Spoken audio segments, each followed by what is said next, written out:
हाँ जी, सत श्री अकाल, नमस्कार। मैं हूँ C Ashish Jindal and welcome to AYJ tutorials. चलिए जी, स्टार्ट करते हैं अपनी पढ़ाई। अच्छा, लास्ट क्लास में सर हम अपने ऐसे नंबर 200 के अंतिम चरण में पहुंच गए थे। ऐसे 200 वाज अबाउट टू कंप्लीट। अभी आज की क्लास में हम उसको कंटिन्यू करते हैं, जितना भी रह चुका उसको कंप्लीट करेंगे, फिर उसको एक बढ़िया सा चार्ट बनाएंगे अपने एग्जामिनेशन पर्पस के लिए। ठीक है जी, चलिए जी।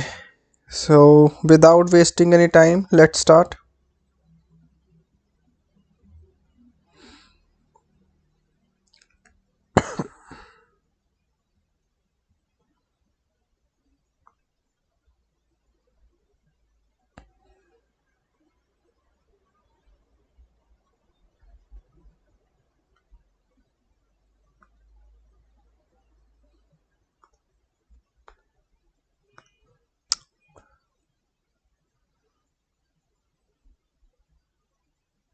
अच्छा,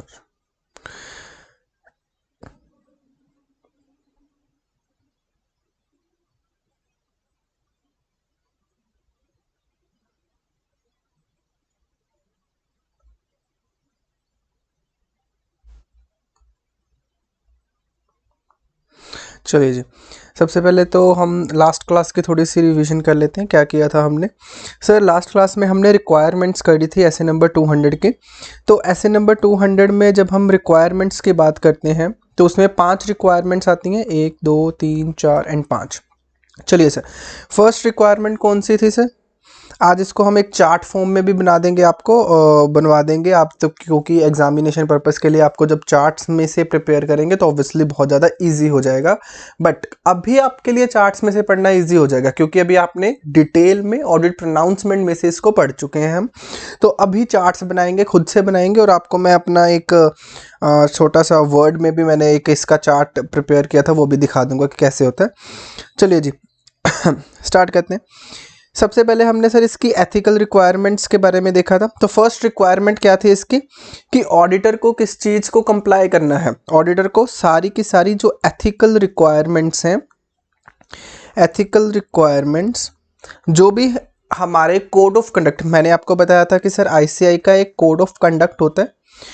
चलो जी, अब ये कोड ऑफ कंडक्ट हमें हमारे सिलेबस में तो नहीं है, अभी CA इंटर के सिलेबस में तो नहीं है, बट ये कौन से सिलेबस में? CA फाइनल्स के सिलेबस में है। तो कोड ऑफ कंडक्ट में उन्होंने क्या बता रखा है, हमें एथिकल रिक्वायरमेंट्स के बारे में बता रखा है। वैसे हमने एथिकल रिक्वायरमेंट सारी पढ़ी ली थी। तो बेसिकली हमारी रिक्वायरमेंट क्या है, ऐसे नंबर 200 हमारे ऊपर क्या रिक्वायरमेंट डालता है कि हर एक ऑडिटर को जब भी वो ऑडिट करने के लिए जाता है तो उसको जो जो एथिकल रिक्वायरमेंट्स हमारे कोड ऑफ कंडक्ट में दी गई हैं उसको पूरे तरीके से कंप्लाई करना है। ठीक है, और साथ में फर्स्ट रिक्वायरमेंट में एक और चीज़ थी, इसमें था एक इंक्लूडिंग करके, इंक्लूडिंग एथिकल रिक्वायरमेंट्स तो आपने कंप्लाई करनी है, और इंक्लूडिंग इंडिपेंडेंस, और आपको एक इंडिपेंडेंस भी कंप्लाई करनी है। इंडिपेंडेंस का मीनिंग आप सब लोगों को पता है कि ऑडिटर को बिना किसी इन्फ्लुएंस, किसी भी पर्टिकुलर एंटिटी का इन्फ्लुएंस हुए बिना उस एंटिटी का ऑडिट परफॉर्म करना है। चलिए, अब अगर हम एथिकल रिक्वायरमेंट्स की बात करते तो वो क्या थी? तो सर, एथिकल रिक्वायरमेंट्स में हमारे पास 5 एथिकल रिक्वायरमेंट्स आ जाती थी। पहली थी इंटेग्रिटी, ठीक है जी। दूसरी अगर हम बात करते थे, दैट वाज ऑब्जेक्टिविटी। तीसरी हमारे पास आ जाती थी professional competency and due care. चौथी हमारे पास आ जाती थी कॉन्फिडेंशियलिटी, और लास्ट हमारे पास थी प्रोफेशनल बिहेवियर। इसको हमने सर डिटेल में पढ़ लिया था। अगर लास्ट क्लास आपको याद हो तो हमने हर एक एथिकल रिक्वायरमेंट को पूरे डिटेल से अच्छे से एग्जाम्पल देके समझा दिया था। तो इंटेग्रिटी का मीनिंग हमने क्या समझा था? Straight forward. ऑब्जेक्टिविटी का मीनिंग क्या समझा था? Without any biasness. Professional competency and due care का क्या मतलब समझा था? प्रोफेशनल कंपिटेंसी का मीनिंग है कि आपको अपनी जो स्किल्स है उसको मेंटेन करके चलना है, अपनी नॉलेज है उसको एनहेंस करते रहना time to time. Due care का क्या मतलब है? कोई भी चीज आपने केयर के साथ करनी है। केयर मतलब डिलीजेंस, आपने लापरवाही के साथ कोई काम नहीं करना। अगर आपने किसी को कोई सजेशन देनी है, कोई कंसल्टेंसी देनी है, तो भी आपको अपनी हर एक केयर, इसके ऊपर मैंने आपको बहुत अच्छी एग्जांपल्स दी थी। कॉन्फिडेंशियलिटी का क्या मतलब है कि क्लाइंट के किसी भी ऐसी इंफॉर्मेशन को जो कि कॉन्फिडेंशियल है उसको आप नहीं लीक करोगे, उसको आप किसी के साथ शेयर नहीं करोगे।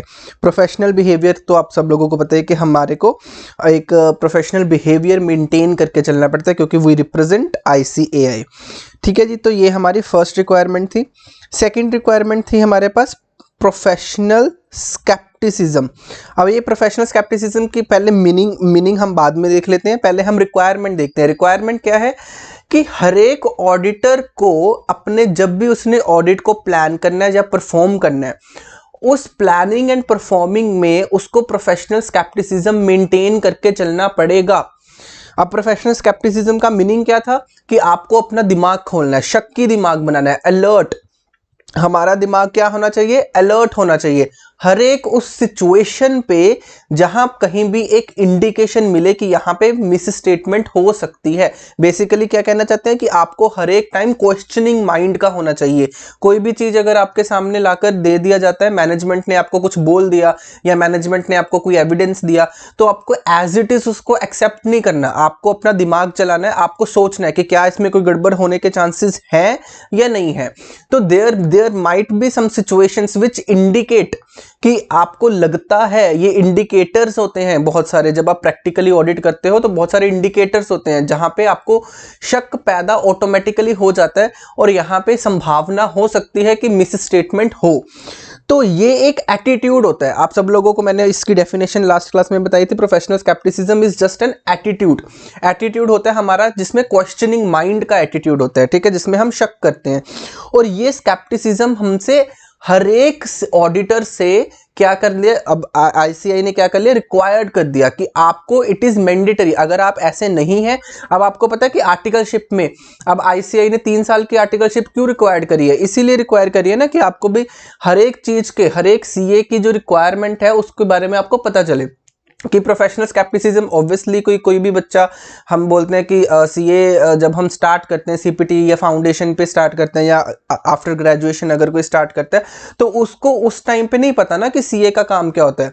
कोई भी पुलिस में भर्ती होने लगता है तो उसको स्टार्टिंग में थोड़ी पता लग जाता है कि पुलिस काम कैसे करते हैं। जैसे जैसे हम काम करते सीखते हैं वैसे वैसे वही हमारा एटीट्यूड वैसा बनता जाता है। तो ये ICAI हमसे एक्सपेक्ट करती है, इट इज ए रिक्वायरमेंट कि आपको ऐसा एटीट्यूड बनाना ही पड़ेगा। अगर आप ऐसा एटीट्यूड नहीं बनाओगे तो आपको ऐसे नंबर 200 का कंप्लाई नहीं कर पाओगे। ऐसे नंबर 200 का कंप्लाई नहीं कर पाओगे तो ऑब्वियसली ऑडिट कैसे कर पाओगे?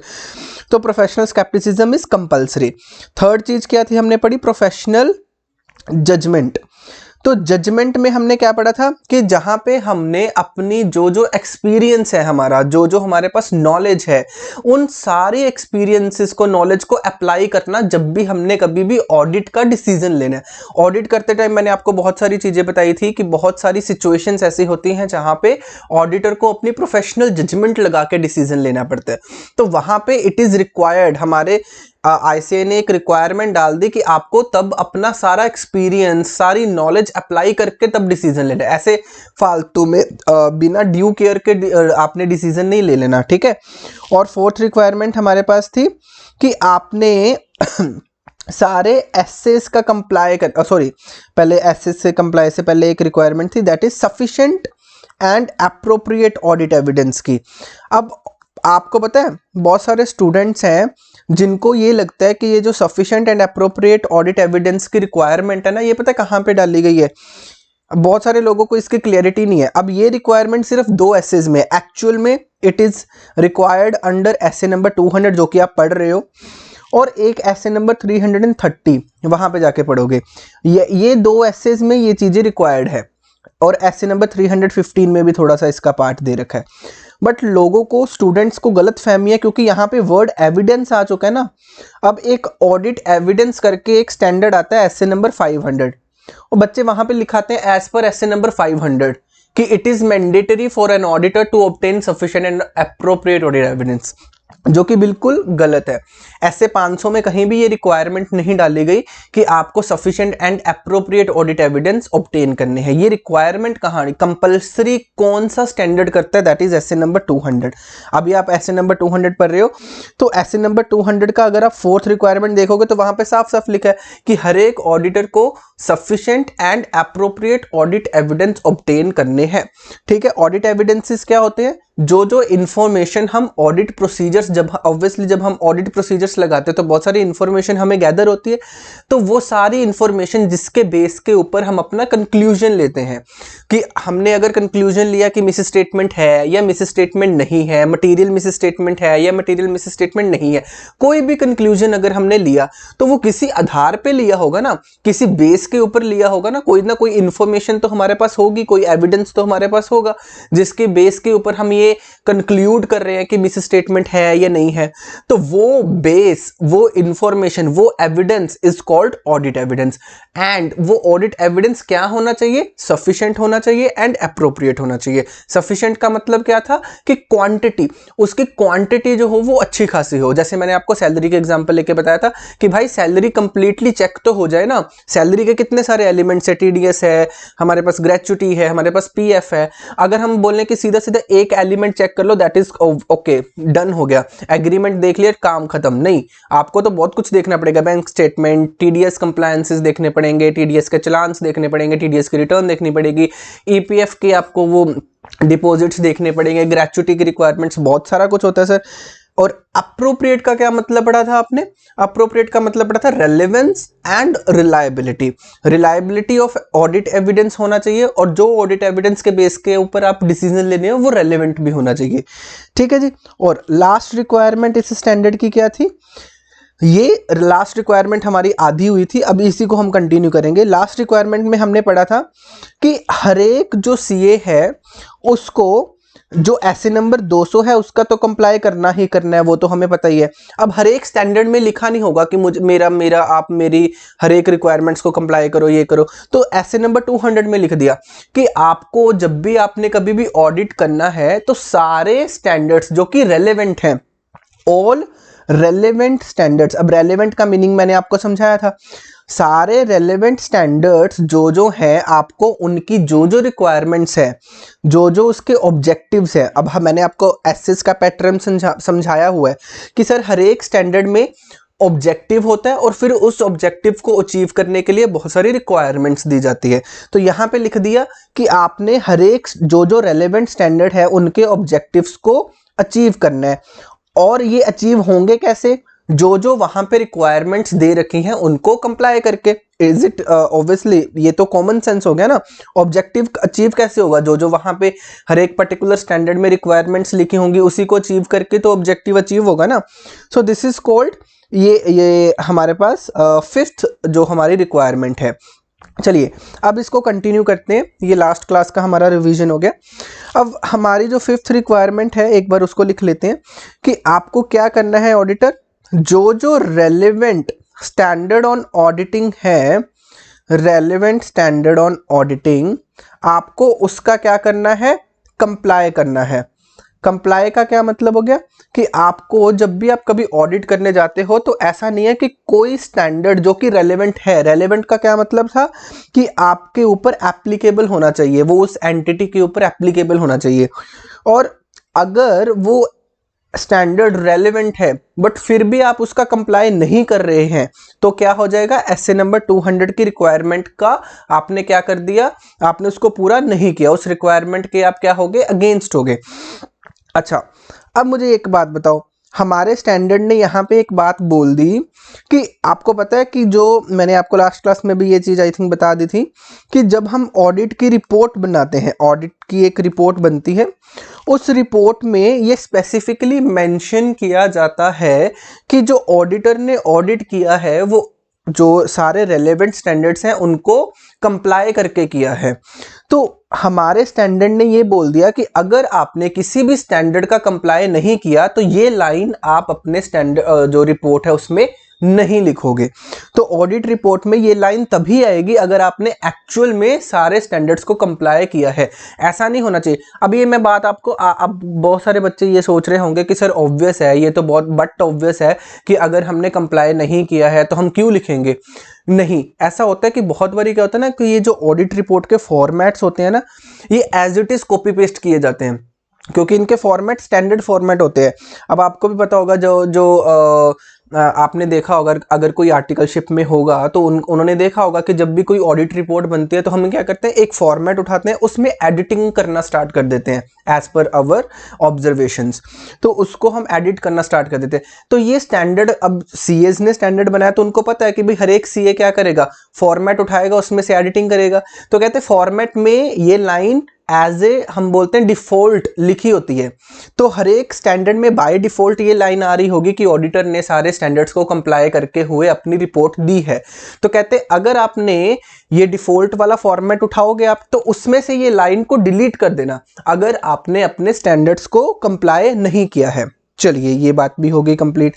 अच्छा, अब ना यहाँ पे दो केसेस आपको समझने हैं जो कि बहुत इंपॉर्टेंट है।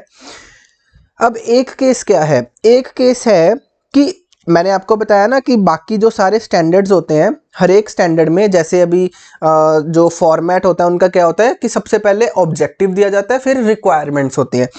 तो एक पॉइंट ये है कि अगर मान लीजिए सपोजिंगली किसी भी पर्टिकुलर ऑडिट करते टाइम हमें किसी ऑडिटर को क्या हुआ, कोई पर्टिकुलर स्टैंडर्ड की कोई भी requirement, any requirement,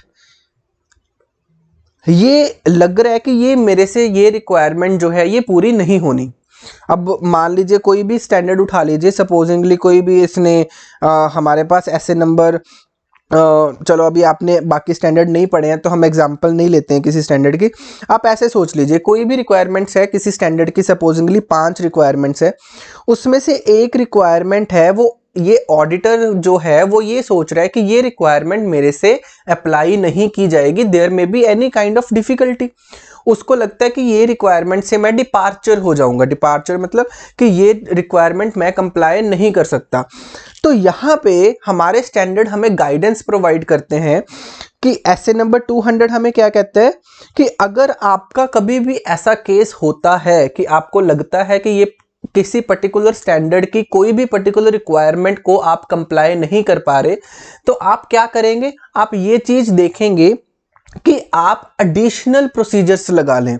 additional procedure मतलब जो हमारा मेन ऑब्जेक्टिव क्या है, हमारा मेन ऑब्जेक्टिव है कि जो उस स्टैंडर्ड में ऑब्जेक्टिव दिया गया है उसको कंप्लीट, उसको पूरा करना, ठीक है, उसको अचीव करना। तो आप अपने खुद के अपने एंड से जो रिक्वायरमेंट आप कंप्लाई नहीं कर पा रहे हैं उसकी जगह पे अपनी तरफ से कोई प्रोसीजर लगा लीजिए, अपनी तरफ से अपना दिमाग लगा के जो प्रोसीजर लग सकता है वो लगा लीजिए। एडिशनल प्रोसीजर्स बोलते हैं उसको, एडिशनल प्रोसीजर्स लगा लीजिए और फिर आप देख लीजिए कि क्या आपका ऑब्जेक्टिव पूरा हो रहा है। अगर तो आपका ऑब्जेक्टिव अचीव हो रहा है देन हमें कोई प्रॉब्लम नहीं है। तो बेसिकली कई स्टूडेंट्स के ऊपर से निकल चुका होगा, मैं दोबारा समझाता हूँ। चलो अब आप सब लोगों को, चलो जिनको समझ में नहीं आया वो ध्यान से देखें क्या बोल रहा हूं मैं। आपको पता है कि ऐसे का क्या होता है, स्ट्रक्चर क्या होता है कि सबसे पहले एक ऑब्जेक्टिव दिया जाता है। अब ये ऑब्जेक्टिव दिया गया कुछ भी, सपोजिंगली कोई भी ऑब्जेक्टिव है, अब इसको पूरा करना है हमने। हमारी ऑडिटर की रिस्पॉन्सिबिलिटी क्या होती है कि ऑब्जेक्टिव को पूरा करना। अब इस ऑब्जेक्टिव को पूरा करने के लिए हमारा जो स्टैंडर्ड है वो रिक्वायरमेंट्स भी बताता है, आप सब लोगों को पता है। तो ये रिक्वायरमेंट्स दी गई हैं, सपोजिंगली 5 रिक्वायरमेंट्स है, 1 2 3 4 5। अब अगर हम ये पांचों रिक्वायरमेंट्स को पूरा कर देंगे तो हमारा ये ऑब्जेक्टिव क्या हो जाएगा, अचीव हो जाएगा, ठीक है। ये जब हम ये सारी कंप्लीट कर देंगे तो हमारा ऑब्जेक्टिव अचीव हो जाएगा। अब सिचुएशन क्या आ रही है कि हमारे पास जब हम प्रैक्टिकली ऑडिट करने जाते हैं ना तो बहुत सारी डिफिकल्टीज आ जाती हैं। तो हम सपोजिंगली कोई डिफिकल्टी आ रही है कि हम ये वाली रिक्वायरमेंट जो है ना, नंबर 3 की रिक्वायरमेंट है, इसको हम कंप्लाई नहीं कर पा रहे, ठीक है, ये हम कंप्लाई नहीं कर पा रहे हैं।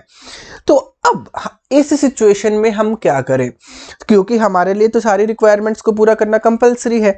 तो कहते हमारे यहाँ पे जनरल एक गाइडलाइन हमें दी गई है ऐसे नंबर 200 में, वो ये है कि अगर कभी भी ऐसा हो कि आप किसी पर्टिकुलर स्टैंडर्ड की कोई पर्टिकुलर रिक्वायरमेंट को कंप्लाई नहीं कर पा रहे हो तो उस सिचुएशन में आप क्या करो, इसकी जगह पे अपने दिमाग लगा के एक ऑल्टरनेटिव प्रोसीजर या एडिशनल प्रोसीजर, ऑल्टरनेटिव प्रोसीजर अगर आप लगा दो, ठीक है जी, क्या लगा दो, ऑल्टरनेटिव प्रोसीजर्स लगा दो।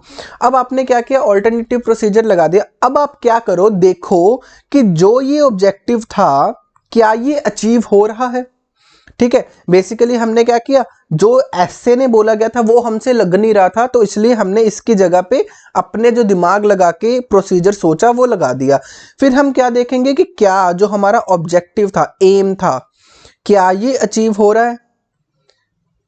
अगर तो ये अचीव हो रहा है देन हमें कोई प्रॉब्लम नहीं है, और अगर ये अचीव नहीं हो रहा, अगर ये अचीव नहीं हो रहा देन हम क्या करेंगे, देन हम उसके बाद अपनी देखेंगे कि क्या हमारे पास जो ओपिनियन है उसमें हम कुछ मॉडिफिकेशन करें।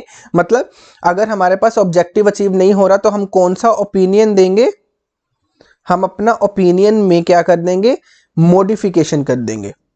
मॉडिफिकेशन का क्या मतलब, इसको मैं थोड़ी देर में आपको डिटेल में समझा देता हूं। ठीक है, अभी आप इतना ध्यान में रखें। ठीक है, चलो अब इस चीज को मैं आपको आपके ऐसे नंबर 200 में, चलो पहले इसका दूसरा केस है वो भी पढ़ लेते हैं। एक दूसरा केस है इसका, ये तो हो गया हमारे किसी भी पर्टिकुलर स्टैंडर्ड की कोई रिक्वायरमेंट को हम पूरा नहीं कर पा रहे।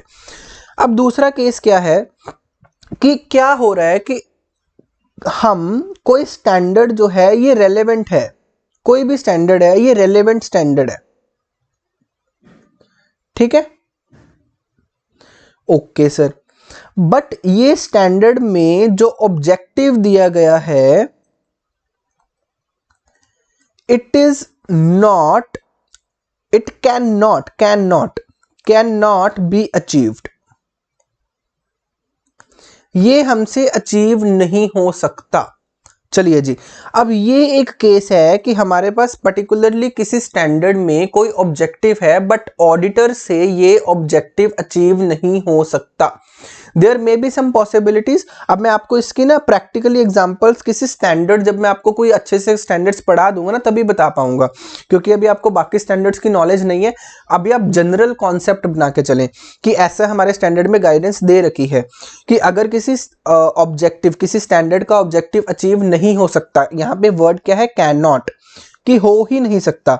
ऐसा नहीं है कि हम ट्राई नहीं कर रहे, बट ये हो ही नहीं रहा हमसे अचीव किसी पर्टिकुलर, और ये हो भी नहीं सकता।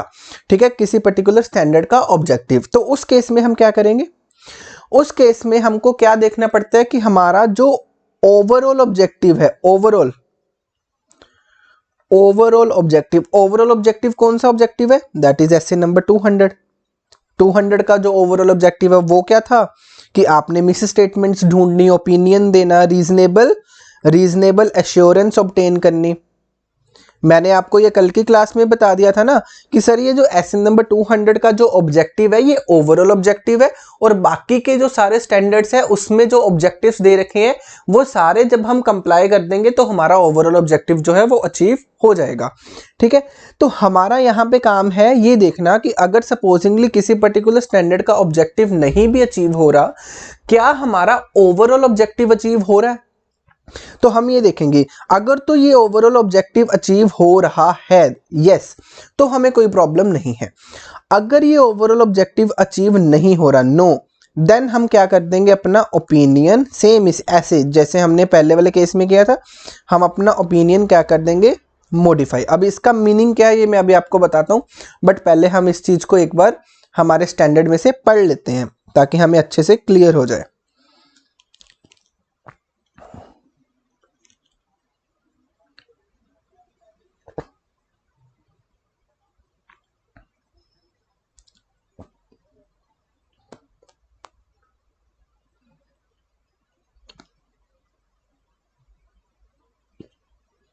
चलिए ये देखो, अच्छा जो मैंने अभी आपको बताया ना ये मैंने आपको कल पढ़ा दिया था आई थिंक।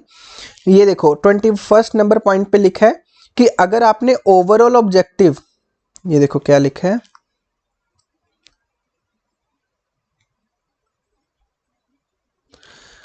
यहां पे क्या लिखा है, अगर आपने ओवरऑल ऑब्जेक्टिव अचीव करना है, ओवरऑल ऑब्जेक्टिव कौन सा ऑब्जेक्टिव होता है, जो कि हमारे एसए नंबर 200 का ऑब्जेक्टिव है, एसए नंबर 200 का आप लिख लो ऑब्जेक्टिव, जो एसए नंबर 200 में ऑब्जेक्टिव दे रखा है उसको ओवरऑल ऑब्जेक्टिव बोलते हैं। ठीक है, अगर आपने ओवरऑल ऑब्जेक्टिव अचीव करना है तो आपको क्या करना पड़ेगा, जो सारे ऑब्जेक्टिव्स मतलब बाकी स्टैंडर्ड्स के जो सारे ऑब्जेक्टिव्स हमें दे रखे हैं उसको आपको अचीव करना होगा। उन सारे ऑब्जेक्टिव्स को आप यूज करेंगे, उनको अचीव करेंगे, ठीक है, तो ही आपका ओवरऑल ऑब्जेक्टिव अचीव हो पाएगा। तो ये मैंने आपको पढ़ा दिया। अब आप देखिए ये जो हमने कल के पॉइंट पेंडिंग छोड़े थे इसको कंप्लीट करते हैं। तो पहला केस देखते हैं। पहला, इन एक्सेप्शनल सर्कमस्टांसेस। देखो हमारा स्टैंडर्ड जो है वो पहले बोल रहा है कि ऐसा जनरली नहीं होता है, but there are some cases, rare circumstances है, ये रेयर केसेस है।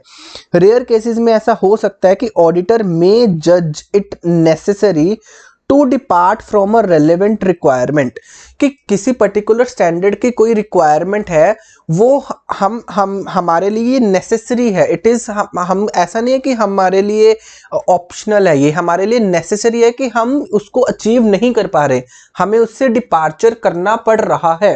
It is necessary for an auditor to be departed from that requirement, उसको पर्टिकुलर रिक्वायरमेंट को कंप्लीट करने से कंप्लाई करने के लिए हम डिपार्चर होना पड़ रहा है।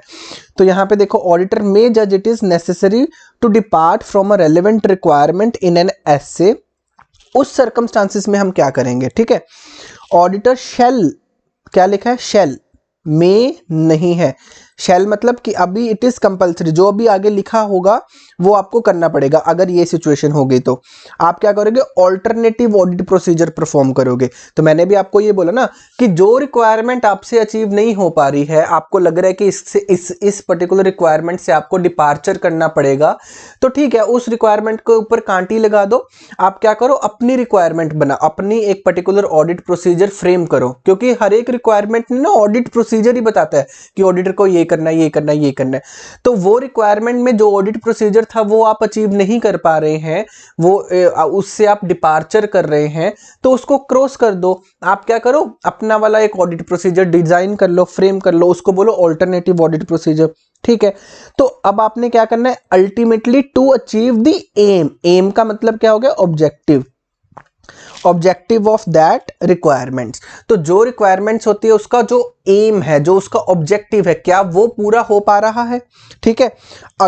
अगर तो वो पूरा हो पा रहा है तो हमें कोई प्रॉब्लम नहीं है। अगर वो पूरा नहीं हो पा रहा है तो हम क्या करेंगे, यहां पे आगे ये पढ़ने की जरूरत नहीं है, बाकी सारी ये चीजें, ठीक है। तो उसके बाद हम क्या कर सकते हैं, मॉडिफाई कर सकते हैं। चलो, अब तो हो गया ये पहला केस, ये फर्स्ट केस हो गया। अब दूसरा केस क्या था कि अगर ऑब्जेक्टिव ही अचीव नहीं हो पा रहा, रिक्वायरमेंट की बात नहीं है, ऑब्जेक्टिव ही अचीव नहीं हो पा रहा।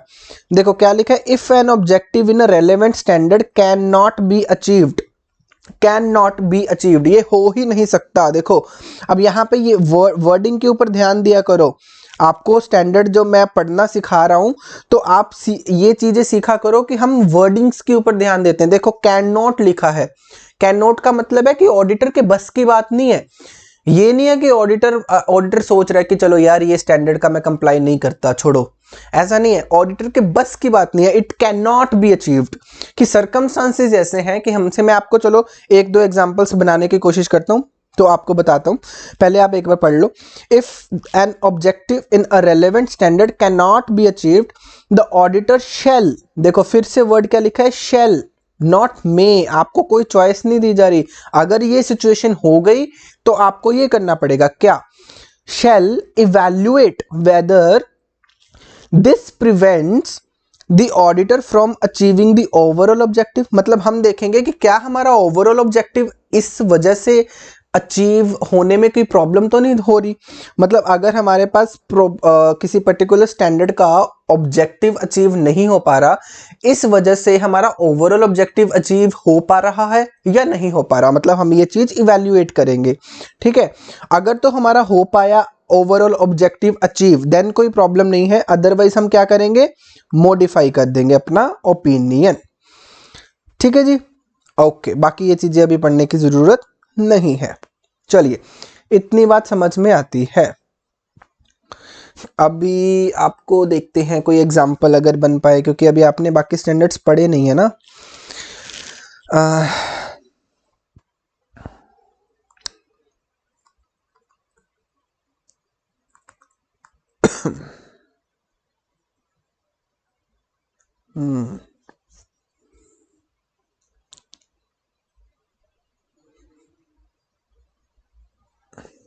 हाँ चलिए आपको एक मैं आपको थोड़ी सी एग्जांपल देता हूँ।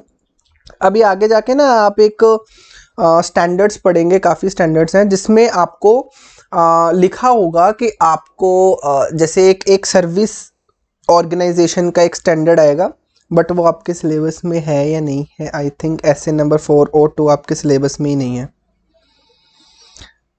चलो मैं आपको एक एग्जांपल वैसे बना लेता हूँ।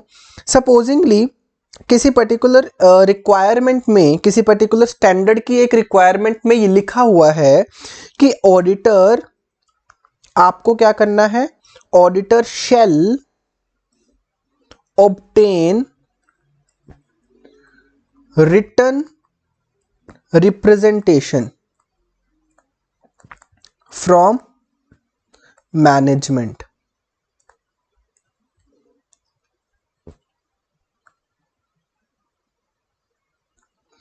अब ये रिटर्न रिप्रेजेंटेशन क्या होता है? वैसे तो इसके ऊपर बहुत सारी चर्चा करनी पड़ेगी, अभी हम आगे जाएंगे।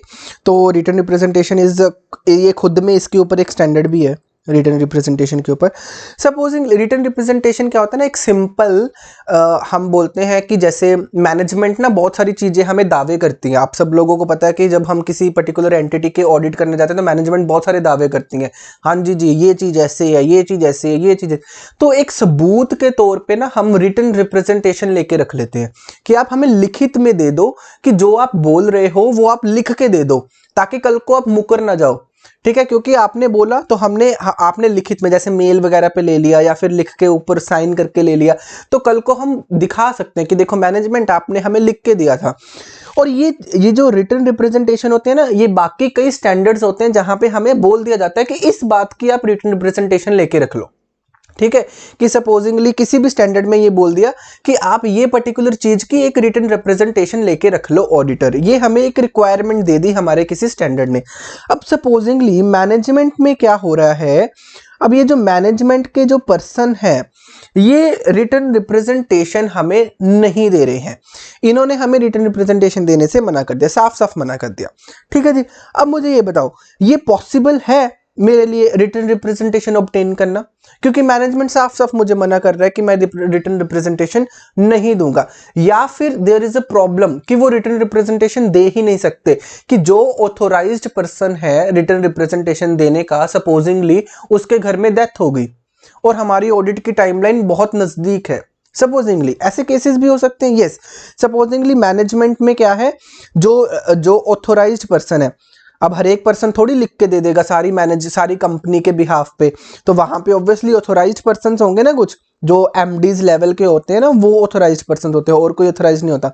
अभी ऑथोराइज्ड पर्सन जो है, सपोजिंगली उसके घर में कोई डेथ हो गई है, डेथ।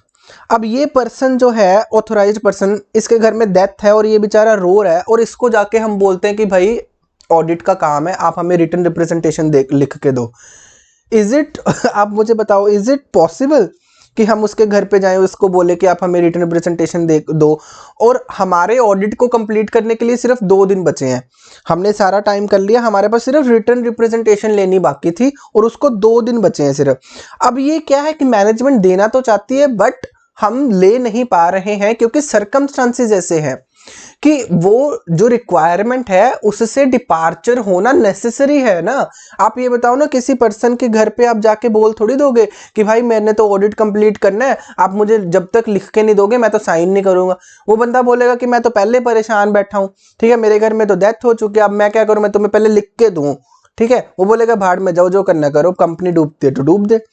ठीक है, तो ऑब्वियसली ना जो पर्सन मेंटली अपसेट है, या फिर सपोजिंगली एक बात करते हैं और सपोजिंगली बात करते हैं, ये पर्सन थोड़ी देर के लिए सपोजिंगली ये पर्सन का एक्सीडेंट हो गया और अभी तक कंपनी की कोई मीटिंग नहीं हुई है, और कंपनी ने अभी अपना कोई सेकंड एमडी जो है, सपोजिंगली इनके पास कोई ऐसी सिचुएशन नहीं है कि अगर एक एमडी की डेथ हो जाए या ऐसी सिचुएशन हो जाए तो ये पर्सन जो है वो ऑथोराइज्ड होगा, ऐसा सिचुएशन नहीं है सपोजिंगली, और अभी कंपनी की मीटिंग होना बाकी है कि ये पर्सन जो होगा अब से हमारा ऑथोराइज्ड पर्सन होगा। तो उस सिचुएशन के बीच में हमें अपना ऑडिट कंप्लीट करना है, तो देयर मे बी प्रैक्टिकली जब आप जाते हो तो बहुत ज्यादा पॉसिबिलिटीज हो जाती हैं ऐसी चीजें होने की कि हमारी पर्टिकुलर रिक्वायरमेंट पूरे होने की संभावना ही नहीं होती, कि ये पता ही है कि ये रिक्वायरमेंट पूरी हो ही नहीं सकती। तो ठीक है, तो उस सिचुएशन में हम क्या करेंगे, क्योंकि ये चीजें ना जब आप प्रैक्टिकली जाओगे तब आपको पता चलेगा कि अब स्टैंडर्ड ने तो लिख दिया कि आपको ये रिक्वायरमेंट पूरी करनी है, अब प्रैक्टिकली ऑडिट कर रहे हैं हम, तो हमें पता है कि सर ये रिक्वायरमेंट तो पूरी हो ही नहीं सकती। तो अब मुझे ये बताओ, अगर ऐसे नंबर 200 हमें ना बताए कि अगर ऐसा हो तो आपको ये करना है, तो आप मुझे बताओ, तब तो आप सोचते रह जाओगे ना कि ये क्या हो गया, कि एक तरफ तो ये लिखा हुआ है कि आपको हर एक स्टैंडर्ड का कंप्लाई करना जरूरी है, ठीक है, बट ये रिक्वायरमेंट पूरी हो नहीं पा रही। ऐसा नहीं है कि हम कर नहीं रहे, ये हो ही नहीं पा रही, it is not in our hands, ये हमारे कंट्रोल में नहीं है। तो अब हम क्या करें, तो इसीलिए एसएन नंबर 200 ने हमें इसके ऊपर गाइडेंस दी है कि अगर कभी भी रेयर सर्कमस्टांसेस में ऐसा हो जाए कि आप किसी पर्टिकुलर रिक्वायरमेंट को कंप्लाई नहीं कर पा रहे हो, there is a departure, then उस केस में आप क्या करो, आप ऑल्टरनेटिव ऑडिट प्रोसीजर लगा लो कि चलो ठीक है, रिटन रिप्रेजेंटेशन आपको लगता है कि नहीं ले पा रहे, तो जो आपका ऑब्जेक्टिव है उसको अचीव करने के लिए आपको क्या लगता है कि इसके अलावा आप ये काम कर सकते हो, तो रिटन रिप्रेजेंटेशन की बजाय आप जो आपको सूटेबल लगता है उस पर्टिकुलर सिचुएशन में आप वो वाला ऑडिट प्रोसीजर बना लो, और उसके बेस पे आप देखो कि अब आपका ऑब्जेक्टिव पूरा हो रहा है। अगर तो उस पर्टिकुलर स्टैंडर्ड का ऑब्जेक्टिव पूरा हो रहा है तो बात खत्म, ठीक है। अब ऑब्जेक्टिव की बात सुन लो, सेम ऐसी चीजें हैं। अब ये ऑब्जेक्टिव भी ऐसा ही है कि आप अगर रेयर सर्कमस्टांसेस आ गई कि भाई सर ये ऑब्जेक्टिव अचीव हो ही नहीं सकता, इट इज नॉट फीजिबल कि आप ये ऑब्जेक्टिव कंप्लीट जो है उसको कंप्लाई कर सको, उसको फुलफिल कर सको, तो उस सिचुएशन में भी यही बात है कि आप ओवरऑल ऑब्जेक्टिव देखो। बेसिकली हमारा मेन ऑब्जेक्टिव जो है उसको देखो। अब ओवरऑल ऑब्जेक्टिव को चलो आपको एक छोटा सा चार्ट सा बना देते हैं। ओवरऑल ऑब्जेक्टिव होता है एक, उसको अचीव करने के लिए छोटे छोटे ये एसए नंबर 200 का है, उसको अचीव करने के लिए छोटे छोटे स्टैंडर्ड्स के ऑब्जेक्टिव्स हैं। ये हर एक स्टैंडर्ड है, ऐसे जो आपके छोटे छोटे स्टैंडर्ड्स हैं ना, उन सब के ऑब्जेक्टिव्स हैं यहाँ पे, और उनको अचीव करने के लिए क्या है आगे, जब हम ये अचीव कर लेंगे तो हमारा ओवरऑल ऑब्जेक्टिव अचीव हो जाएगा, और इनको अचीव करने के लिए हमारे पास क्या है, रिक्वायरमेंट्स, इन सब की रिक्वायरमेंट्स है। तो बेसिकली हमें ये सारी रिक्वायरमेंट्स पूरी करनी पड़ती है, फिर जाके ये ऑब्जेक्टिव अचीव हो जाते हैं, फिर जाके ये ओवरऑल ऑब्जेक्टिव अचीव हो जाते हैं, ठीक है जी। तो आई थिंक अब आपको ये चीज समझ में आ चुकी है। अच्छा, अब मैंने एक चीज बोला था कि सर अगर आपका कभी ये सिचुएशन हो जाए कि आपने ऑल्टरनेटिव ऑडिट प्रोसीजर भी परफॉर्म कर लिया तो भी आपका ऑब्जेक्टिव पूरा नहीं हो पा रहा, ठीक है, तो मैंने आपको बोला था दोनों सिचुएशन में आप क्या करेंगे, मॉडिफाई करेंगे, मॉडिफाई ऑडिट ओपिनियन। और इसका मतलब क्या था, मॉडिफिकेशन का मतलब क्या था, मैंने आपको पहले ही बताया था कि सर यहाँ पे आपको देखना पड़ता है। अब ये मॉडिफिकेशन में ना मैंने आपको आई थिंक ये चीज समझा दी थी कि सर दो तरीके की मॉडिफिकेशन होती है, एक तो मिस स्टेटमेंट वाली मॉडिफिकेशन होती है। मिस स्टेटमेंट वाली मॉडिफिकेशन में दो टाइप्स आती हैं कि अगर तो ज्यादा मिस स्टेटमेंट है, मतलब मैंने आपको बताया था ना सर दो तरीके की मॉडिफिकेशन होती है, एक तो होती है मिस स्टेटमेंट वाली मॉडिफिकेशन, और एक होती है इंफॉर्मेशन ना मिलने वाली। चलो आज आपको ये वाली थोड़ी डिटेल में समझा देते हैं, ना मिलने वाली मॉडिफिकेशन। चलो पहले तो ये मिस स्टेटमेंट वाली रिवाइज कर लेते थोड़ी सी। मैंने आपको बताया था सर कि अगर ऑडिटर को मिस स्टेटमेंट मिल जाए, वो भी मटेरियल मिस स्टेटमेंट, अगर आपको मटेरियल मिस स्टेटमेंट मिल जाती है और वो परवेसिव है, आई थिंक परवेसिव सबको क्लियर होगा क्या होता है परवेसिव का मतलब, कि सर एक एलिमेंट के ऊपर, एक एलिमेंट मतलब परचेजेस में या फिर कोई भी आप सेल्स में सिर्फ एक एलिमेंट के ऊपर सीमित नहीं है, वो हमारे फाइनेंशियल स्टेटमेंट्स की बहुत सारी आइटम्स में है, एक सिंगल आइटम के ऊपर सीमित नहीं है, बहुत ज्यादा फैली हुई है, या फिर वो एक ही आइटम के ऊपर है बट वो आइटम जो है वो हमारे फाइनेंशियल स्टेटमेंट का सब्सटेंशियल पोर्शन है। तो अगर ऐसे केसेस होते हैं तो आप कौन सा ओपिनियन देते हैं, एडवर्स ओपिनियन, ठीक है जी। आई थिंक ये चीज आपको अभी याद आ रही होगी, हमने अभी अर्लियर क्लासेस में इन चीजों को कंप्लीट किया था।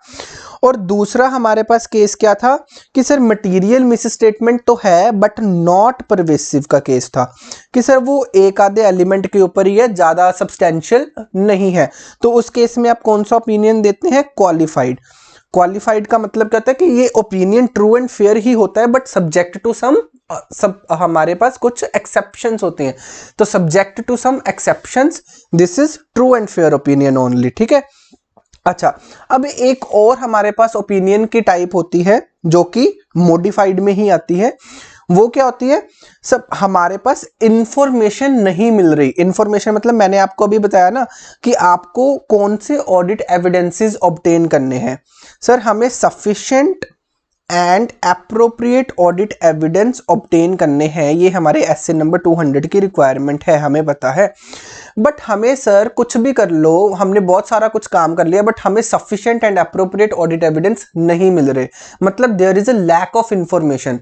अब ये इंफॉर्मेशन की कमी है, ये नहीं है कि मिस स्टेटमेंट है, हमें मिस स्टेटमेंट का कुछ भी पता नहीं चला, बट हम अपना कंक्लूजन ही नहीं ले पा रहे क्योंकि हमारे पास इंफॉर्मेशन ही नहीं आ रही। अब सपोजिंगली मैंने बोला कि अब P&L है, P&L में बहुत सारी आइटम्स है। अब एक परचेजेस है, सैलरीज है सपोजिंगली, और ये यहाँ पे सेल्स है ना, यहाँ पे स्टॉक है, यहाँ पे ओपनिंग स्टॉक है। अब बहुत सारी चीजें। अब सपोजिंगली मैं परचेजेस एंड सैलरीज की बात करता हूँ। अब ये चेक करने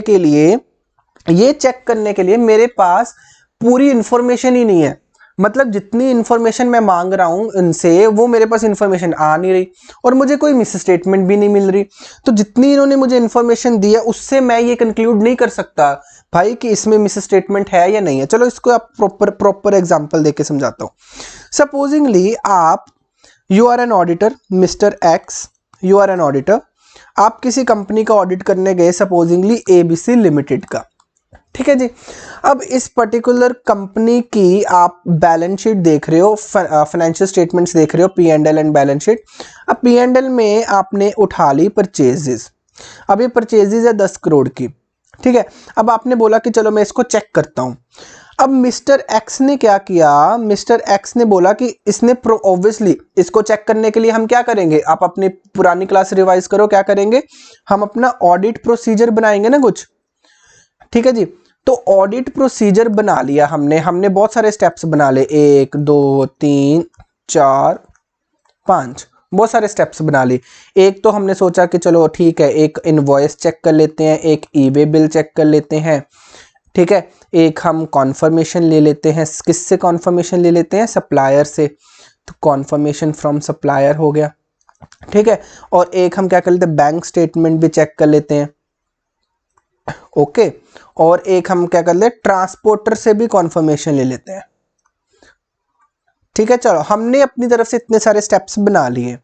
अब क्या हुआ, जब हमने एक्चुअल में इसके ऊपर काम करना स्टार्ट किया, तो इनवॉइसेस हमें जो मिल रही हैं वो इनवॉइसेस सपोजिंगली हमें मिल गई, बट उन इनवॉइसेस में क्या है, कुछ इनवॉइसेस ऐसी हैं जिनके ऊपर हमें विश्वास नहीं आ रहा। वो है ओरिजिनल, सारी इनवॉइसेस आर ओरिजिनल, बट हमें इनके ऊपर विश्वास नहीं आ रहा, ठीक है। हो सकता है हर एक ऑडिटर के अपने अपने रीजन है क्यों नहीं विश्वास आ रहा। अब फेक इनवॉइसेस भी तो हो सकती है ना, फेक इनवॉइसेस हमें लग रहा है कि ये फेक है।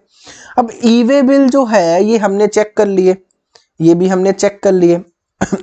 अब ई-वे बिल फेक नहीं बन सकते, बताओ। आज ये जीपीएस ट्रैकर थोड़ी लगा अभी तक हमारे जो ई-वे बिल में। ई-वे बिल स्ट्रॉन्ग कब हो जाएगा, जब जीपीएस ट्रैकर भी लगना स्टार्ट हो जाएगा। तो ई-वे बिल भी चेक कर लिए, बट हमें इसके ऊपर भी कुछ खासा विश्वास नहीं है, क्योंकि ये इसमें क्या है, इसको फेक बनाने में क्या है, एक बटन तो प्रेस करना ना, ई-वे बिल बन जाता है। एक्चुअल में गुड्स को मूव करना या नहीं करना वो तो बात की बात है ना। अब आपको पता होगा कि ई-वे बिल लोग ऐसे भी जनरेट कर सकते हैं। ये कोई जब मैं अब आपको ये चीजें बतानी चाहिए या नहीं बतानी चाहिए। अब आपको पता है कि जो जीएसटी है उसमें फेक इनवॉइस का कॉन्सेप्ट बड़ा चल रहा है। अभी ये रिसेंटली बहुत सारे जो अकाउंटेंट्स हैं या एक आधे चार्टर्ड अकाउंटेंट है वो भी इस फ्रॉड में पकड़े गए हैं। वो क्या करते हैं कि फेक इनवॉइसेस बना लेते हैं। फेक इनवॉइसेस कैसे बनाते हैं कि हमने एक्चुअल में परचेज नहीं किया किसी कंपनी से, बट हमने क्या करना है, जानबूझ के परचेज दिखानी है, तो हम क्या करते हैं, उससे बिल ले लेते हैं और वो बिल के साथ साथ ई-वे बिल भी काट देता है। अब ई-वे बिल में ये कहां से पता चला कि एक्चुअल में गुड्स मूव हुई भी है या नहीं हुई है? उसने तो काट दिया, उसने तो बता दिया कि हाँ भी मेरी ये गुड्स हैं, ये जा रही हैं, झूठा सारा कुछ झूठा डाल दिया उसने। तो ई-वे बिल भी तो फेक हो सकते हैं ना। तो ये तो ट्रैकर से पता चलेगा ना, जीपीएस ट्रैकर जब तक नहीं आता तब तक हम ये कंफर्म नहीं कर सकते कि एक्चुअल में गुड्स मूव हुई भी थी या नहीं। तो भी फेक होने के चांसेस है, वो खाली ट्रक भी तो भेज सकते हैं ना, ठीक है। तो चांसेस हर जगह होते हैं, तो यहाँ पे हमारे पास फेक होने के चांसेस है। तो और कॉन्फर्मेशन हमने क्या किया, सप्लायर से बहुत ज़्यादा कांटेक्ट करने की कोशिश करी, बट हमसे सप्लायर से कांटेक्ट नहीं हो रहा। हमने बहुत ज़्यादा मेल्स लिख दी कि आप हमें कंफर्म करके बता दो, कंफर्म कर दो, बट उन्होंने नहीं किया। सेम ट्रांसपोर्टर ने भी हमें कुछ कंफर्म नहीं किया। अब ये बैंक स्टेटमेंट के ऊपर भी हमें विश्वास नहीं है। क्यों? क्योंकि अभी आपने अगर बिल दिया तो हमने चेक से पेमेंट कर दी, बट ये भी तो फेक सिस्टम हो सकता है ना कि एक्चुअल में गुड्स आई नहीं है बट हमने फेकली पेमेंट कर दी और बाद में उससे कैश ले लिया। तो ये सारी चीजें हो सकती है ना। तो सपोजिंगली मुझे क्या लगता है, मुझे ये तीनों प्रोसीजर है, इससे ये 3 प्रोसीजर हो पाए मेरे। जो इनवॉइसेस मैंने देख ली, ई वे बिल देख लिया और बैंक स्टेटमेंट, बट इन तीनों चीजों से मुझे सेटिस्फेक्शन नहीं हो रही है। मैं कुछ भी कंक्लूड नहीं कर पा रहा कि मिस स्टेटमेंट है या नहीं है। अगर मुझे सप्लायर कॉन्फर्मेशन मिल जाए तो मैं बोल सकता हूं कि भाई मिस स्टेटमेंट नहीं है, ठीक है। अदरवाइज मुझे क्या लग रहा है कि मुझे शक है अभी। तो मैंने और कोई, क्योंकि अभी ये प्रोसीजर नहीं हो पा रहा, तो मैंने सोचा कि चलो मैं कोई और प्रोसीजर करने की कोशिश कर लेता हूं। मैंने और ज्यादा प्रोसीजर बनाए, बट उनमें भी मुझे सेटिस्फेक्शन नहीं हो रही। तो बेसिकली मैं आपको जो समझाने की बात कर रहा हूं वो ये है कि there is a lack of information. अब ये इंफॉर्मेशन नहीं है हमारे पास। अब इस इंफॉर्मेशन के ना होने से क्या हो रहा है कि हम ये कंक्लूड ही नहीं कर पा रहे कि whether there is a misstatement और नॉट। तो हम परचेजेस के ऊपर कुछ कंक्लूजन बना ही नहीं पा रहे क्योंकि हमें इंफॉर्मेशन नहीं मिल रही। अब उस परचेजेस के ऊपर हम अपना कमेंट ही नहीं दे पा रहे कि क्या ये परचेजेस ठीक है या नहीं ठीक है।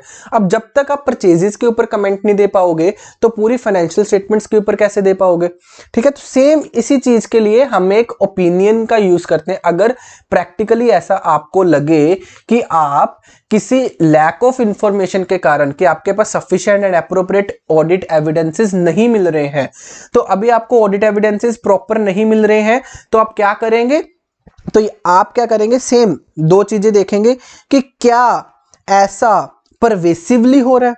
परवेसिवली मतलब P&L में सपोजिंगली परचेजेस में भी हमें ऐसा हुआ कि सर परचेजेस में भी हमें इंफॉर्मेशन नहीं मिल रही, ठीक है, हमें सेटिस्फेक्शन नहीं हो रही, हम कंक्लूजन नहीं ले पा रहे हैं क्योंकि हमें इंफॉर्मेशन नहीं मिल रही। सेल्स में भी ऐसा ही हो रहा है, एक्सपेंसेस में भी है। तो मतलब परवेसिवली मतलब बहुत ज्यादा फैला हुआ ये चीज। तो अगर ऐसा है तो आप कौन सा ओपिनियन देंगे, मॉडिफाइड ओपिनियन देंगे। कौन सा? डिस्क्लेमर। तो आप कौन सा देते हैं? डिस्क्लेमर। आई थिंक मैंने ये चीजें आपको ऑलरेडी बता रखी हैं। डिस्क्लेमर देते हैं हम, ठीक है।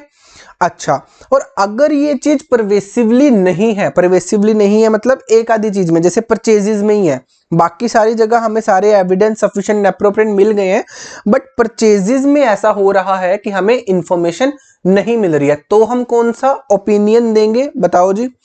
तो हम ओपिनियन देंगे मॉडिफाइड ही देंगे, बट कौन सा? क्वालिफाइड। सेम वैसे जैसे हमने उसमें बात करी थी ना क्वालिफाइड। अब क्वालिफिकेशन तो सेम है ना कि वहां पे हम क्या बोल देंगे कि सर सारी financial statement is true and fair, but हम इस पर्टिकुलर पॉइंट के ऊपर अपना ओपिनियन नहीं दे सकते। वहां पे हम क्या बोल देते थे जब मिस स्टेटमेंट वाले केस में कि sir financial statement is true and fair but इस पर्टिकुलर आइटम में there is a misstatement. अब मैं आपको थोड़ा सम अप करके बता देता हूं कि जो मॉडिफाइड ओपिनियन होता है उसमें क्या क्या होता है। मॉडिफाइड ओपिनियन में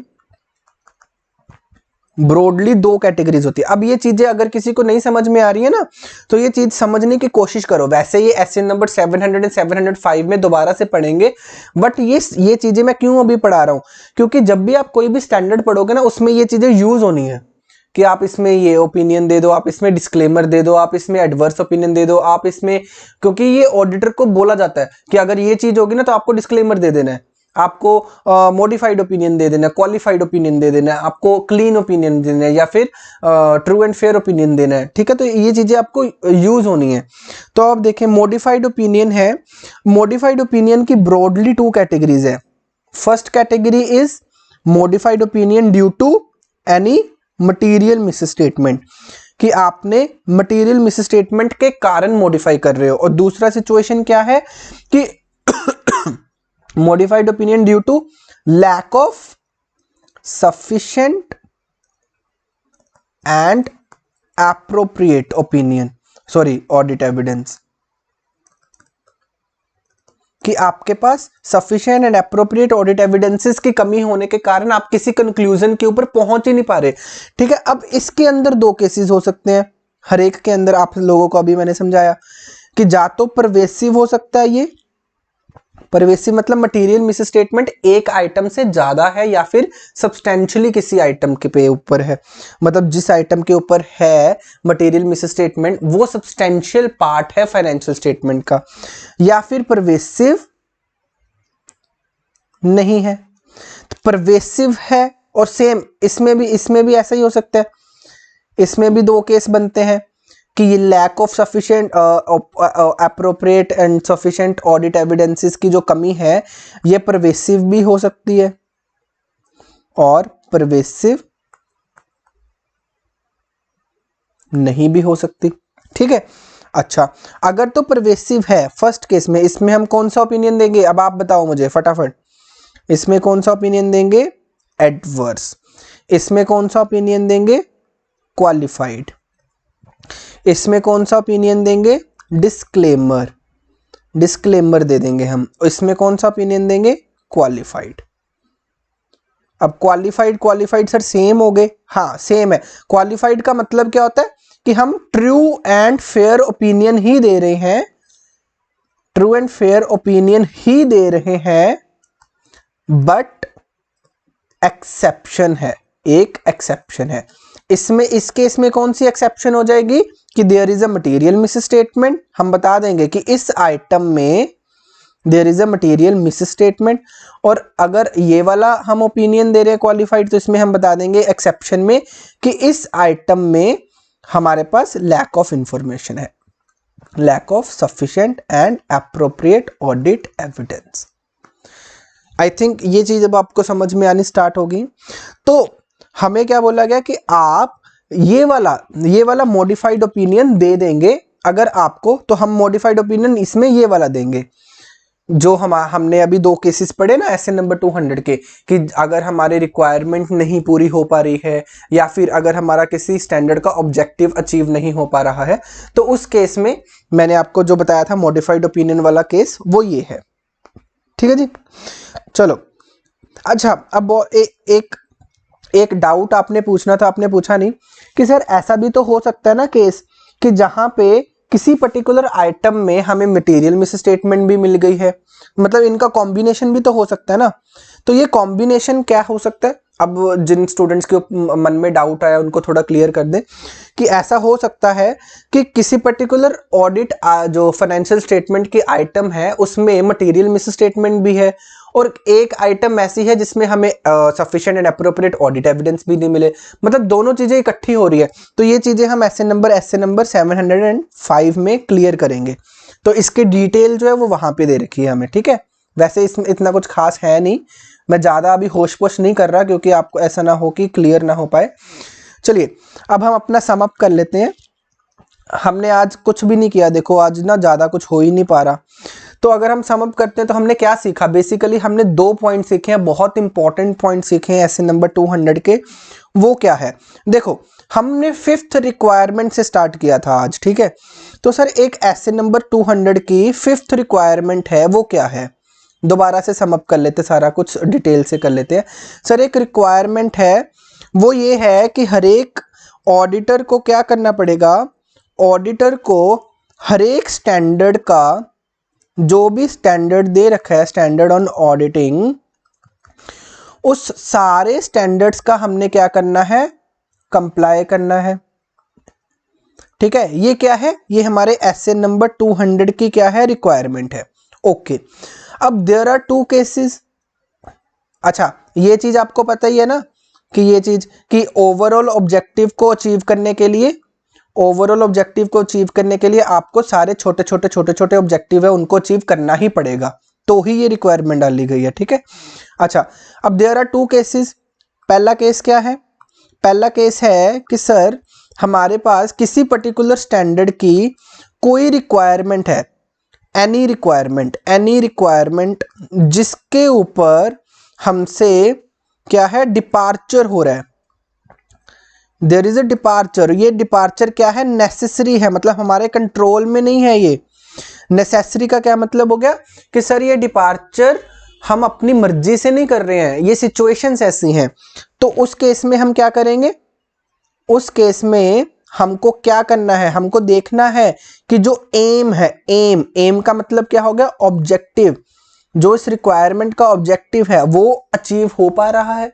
तो हम ये देखेंगे वेदर दिस इज अचीवेबल। अब यहाँ पे दो केसेस हो गए, एक तो हो गया यस, एक हो गया नो।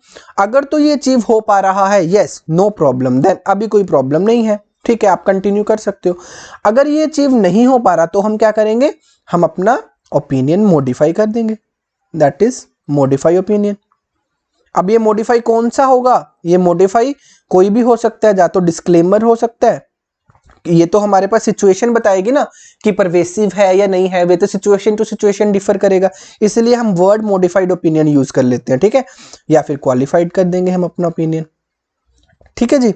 अच्छा, अब दूसरी सिचुएशन क्या है, दूसरी सिचुएशन है कि हमारे पास किसी पर्टिकुलर स्टैंडर्ड में क्या हो रहा है, किसी पर्टिकुलर स्टैंडर्ड का ऑब्जेक्टिव ही अचीव नहीं हो पा रहा।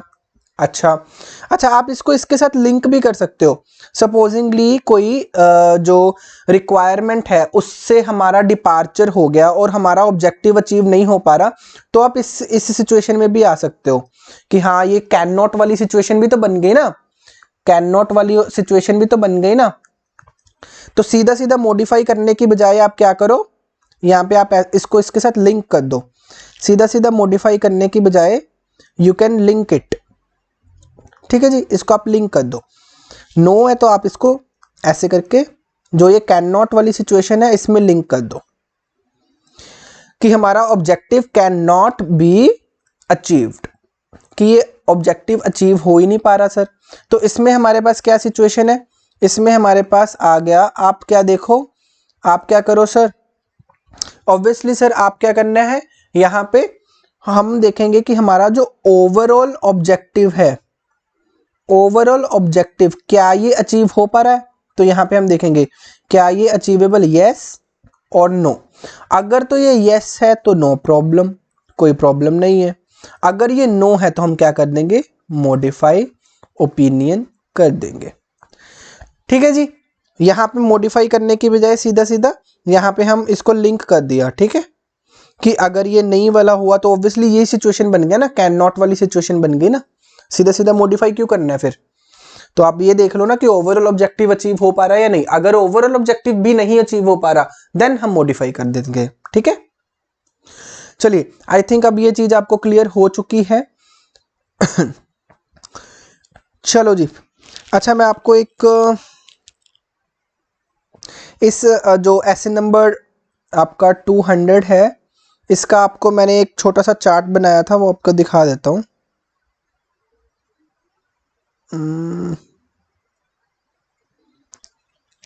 ये कैसे, क्या लिखा था उस सब पे, फाइल एक्सप्लोरर में जाते हैं हम,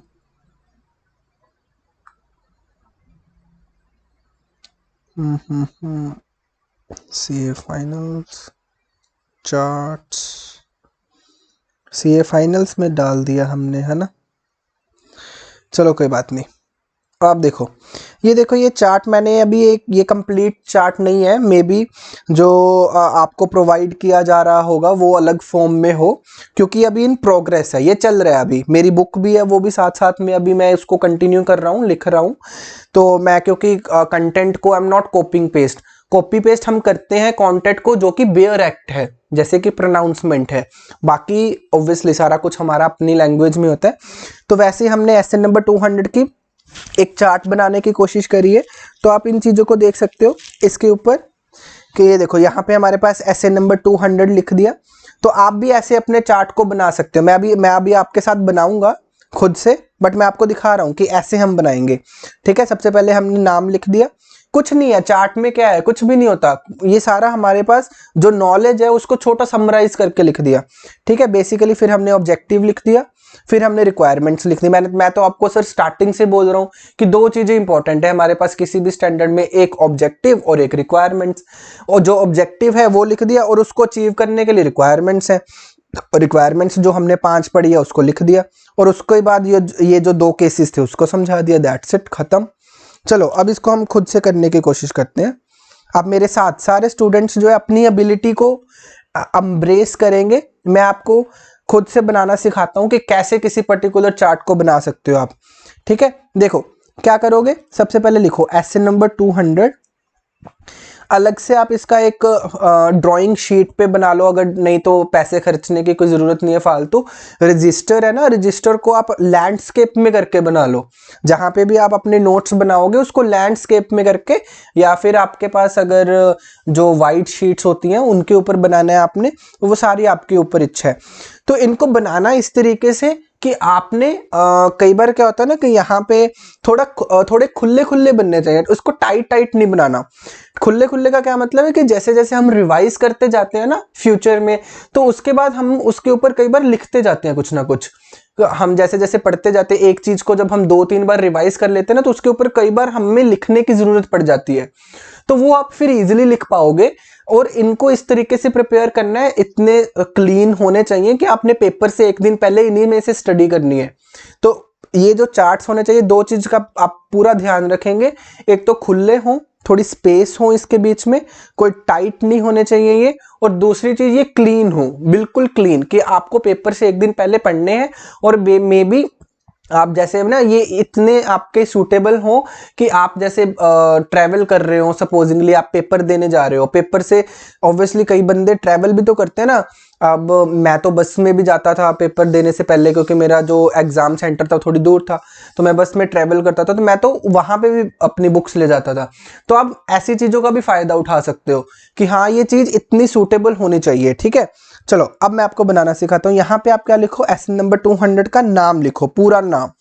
जैसे इसका नाम क्या है कि ओवरऑल। नाम लिखना क्यों इंपॉर्टेंट है सर? क्योंकि नाम हमारे स्टैंडर्ड का जब भी हमने रेफरेंस देना है, आप ये चीज ध्यान में रखो, जब भी किसी भी एग्जाम में अगर तो आपने किसी स्टैंडर्ड का रेफरेंस देना है तो उस स्टैंडर्ड का नाम लिखना है। अगर आपने किसी सेक्शन का रेफरेंस देना है किसी कानून के, तो उस कानून का रेफरेंस देना है। जैसे कि अगर हमने कंपनीज एक्ट का किसी सेक्शन का रेफरेंस देना है, सपोजिंगली सेक्शन नंबर 139, तो section number 139 of the companies act 2013, तो ये लिखने का वे है।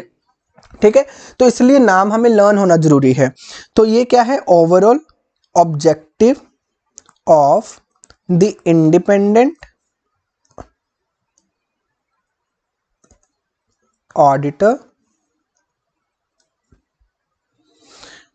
And conduct of an audit in accordance with standard on auditing। ठीक है, नाम लिख लिया आपने, अच्छा अच्छा क्लीन क्लीन करके नाम लिख लिया। मैं थोड़ा सा इतना क्लीन नहीं बना पा रहा। इसके बाद आप क्या लिखो, इसके बाद आपने लिखना है ऑब्जेक्टिव। और ये ऑब्जेक्टिव को किसी भी स्टूडेंट ने अगर शॉर्ट फॉर्म में लिखा ना, तो फिर देखना ऑब्जेक्टिव हमेशा बेयर होना चाहिए। बेयर का मतलब जो जैसा ऑब्जेक्टिव आपकी प्रोनाउंसमेंट में है वैसा, क्योंकि ये ऑब्जेक्टिव हमने नहीं डिसाइड किए, आप उसको अमेंड नहीं कर सकते हो। ठीक है, आपका राज थोड़ी चला है कि आप किसी भी चीज को अमेंड करके अपनी लैंग्वेज में लिख दोगे। नहीं, कुछ चीजें हमें कानून की माननी पड़ती हैं, क्योंकि ये ऑब्जेक्टिव को हमें अचीव करना है। तो ठीक है, जो हमारे दो ऑब्जेक्टिव है आपको पता है। ओवरऑल ऑब्जेक्टिव क्या है हमारे स्टैंडर्ड का, वो लिखेंगे। तो पहले क्या है इसका, to obtain reasonable assurance whether financial statements are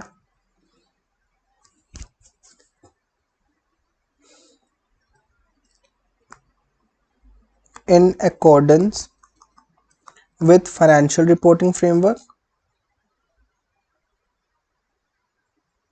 thereby enabling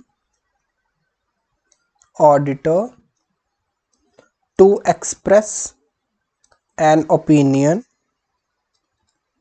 on whether। अच्छा, ये वाली लाइन इधर आनी थी, चलो आप ऐसा भी लिख सकते हो, कोई प्रॉब्लम नहीं है। whether there is any material miss statement,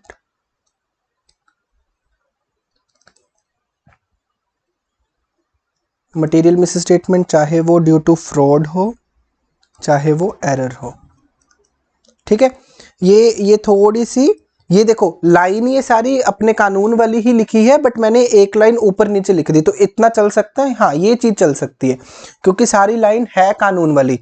ठीक है, वैसे आपके कानून में ये वाली लाइन जो है कि there is any material misstatement due to fraud और एरर, ये ऊपर लिखी हुई है, दोनों बातें सेम है, इसको ऊपर नीचे लिख सकते हो, हाँ उसमें कोई फर्क नहीं है, वैसे आप उसी की तरीके से लिख लेना। ठीक है, अच्छा एक और है इसका ऑब्जेक्टिव टू रिपोर्ट, किसको रिपोर्ट करना है, हमारे जो बेसिकली कौन होते हैं, ओनर्स होते हैं जो, उसको रिपोर्ट करना है। तो यहां पे आप क्या लिख लो, शेयर होल्डर्स, या फिर नहीं आप ओनर्स ही लिखो, ओनर्स। ठीक है जी, ये इजी वर्ड है, ये याद रहेगा। ठीक है, चलो अब हमें क्या करना है, यहां पे रिक्वायरमेंट्स लिखनी है। ठीक है, अब रिक्वायरमेंट्स को क्या करोगे, इसको आप सिंपल चार्ट बनाओगे, 1 2 3 4 5। ठीक है जी, अब 5 में क्या करना है, यहां पे आप लिख दो ऑडिटर शेल, ऊपर लिख दो ऑडिटर, और शेल को लिख दो बड़ा बड़ा SHAL, और शेल में साइड में ये लिख दो मे करके क्रॉस डाल दो, मे करके क्रॉस। कभी भी किसी बच्चे ने मे वर्ड यूज नहीं करना क्योंकि शेल का मतलब कंपल्शन होता है। तो यहां पे आप क्या लिखोगे, फर्स्ट क्या लिखोगे, ऑडिटर शेल, यहां पे आप सारे अब अपने अपने अपने लिख लो, comply with all ethical requirements including independence. ठीक है, शेल अप्लाई, क्या अप्लाई करना है, professional scepticism in planning and performing, क्या ऑडिट। ठीक है, थर्ड रिक्वायरमेंट क्या है, shall apply professional judgement while taking any decision in, ऐसे लिख दो इन ऑल डिसीजंस। ठीक है, और क्या है third, shall obtain sufficient and appropriate audit evidence. अच्छा, फिफ्थ में क्या लिख दो, auditor shall comply with all standards. ठीक है जी, अब ये चीज जब आपने लिख दी तो अब आप क्या करेंगे, अब आप इस एथिकल रिक्वायरमेंट को एक्सप्लेन करेंगे, इसी के नीचे एक्सप्लेन कर दो, एक छोटा सा बॉक्स बनाओ और उसके ऊपर लिख दो एथिकल रिक्वायरमेंट्स का मतलब क्या है। ठीक है, इसमें जो 5 हमारी एथिकल रिक्वायरमेंट्स है ना, उसको लिख लो, इंटीग्रिटी, ऑब्जेक्टिविटी, ठीक है, professional competency, due care, confidentiality and professional behaviour, इसको आप लिख लेंगे। अब यहाँ पे आप क्या करेंगे, जो प्रोफेशनल स्केप्टिसिज्म है उसका सिर्फ मीनिंग, क्योंकि प्रोफेशनल स्केप्टिसिज्म इसमें इंपॉर्टेंट है, उसका सिर्फ मीनिंग लिखना है यहाँ पे, इसका मीनिंग छोटा सा करके आप लिख लो यहाँ पे एक बॉक्स बना के। अब यहाँ पे प्रोफेशनल जजमेंट का मीनिंग लिख लिया छोटा सा, और जो sufficient and appropriate audit evidence में सफिशिएंट एंड अप्रोप्रिएट का मीनिंग लिख लिया, छोटा छोटा मीनिंग, ताकि हमें सिर्फ याद रहे कि इसका मीनिंग ये है। ठीक है, इसको पूरा पूरा डिटेल में लिखने की जरूरत नहीं है। अच्छा, कंप्लाई विद ऑल स्टैंडर्ड्स में जो अभी मैंने आपको 2 केस स्टडीज बताई हैं उसको आपने लिखना है कि देयर में भी 2 केसेस। फर्स्ट केस क्या है कि डिपार्चर हो सकती है, डिपार्चर फ्रॉम रिक्वायरमेंट, और दूसरा केस है objective can not be achieved. ठीक है, अब इसमें आप क्या करोगे, उसमें हम लिखेंगे, हम क्या करते हैं, ऑल्टरनेटिव ऑडिट प्रोसीजर लगाते हैं। ठीक है, उसके बाद हम क्या, उसके बाद हमारे पास 2 केसेस होते थे, याद करो, कि ऑब्जेक्टिव या फिर एम, एम वर्ड यूज किया गया था ना आपके स्टैंडर्ड में, ऑब्जेक्टिव या एम जो था ऑफ रिक्वायरमेंट इज अचीव्ड, और यहां पे हम लिख देंगे दूसरे केस में कि जो ऑब्जेक्टिव या एम था of requirement is not achieved. ठीक है। अगर तो अचीव हो चुका है देन ओके, टिक लगा दो, कोई प्रॉब्लम नहीं है। अगर नहीं अचीव हुआ तो यहाँ पे एक स्टार मार्क कर दो। अब यहाँ पे आ जाओ तो स्टार को यहाँ पे लिंक कर दो कि ये वाला केस हो गया कि हमारा objective can not be achieved. अगर objective can not be achieve है तो दो केसेस है, क्या है देखो, overall objective can be achieved, whether overall objective can be achieved, और दूसरा है overall objective can not be achieved.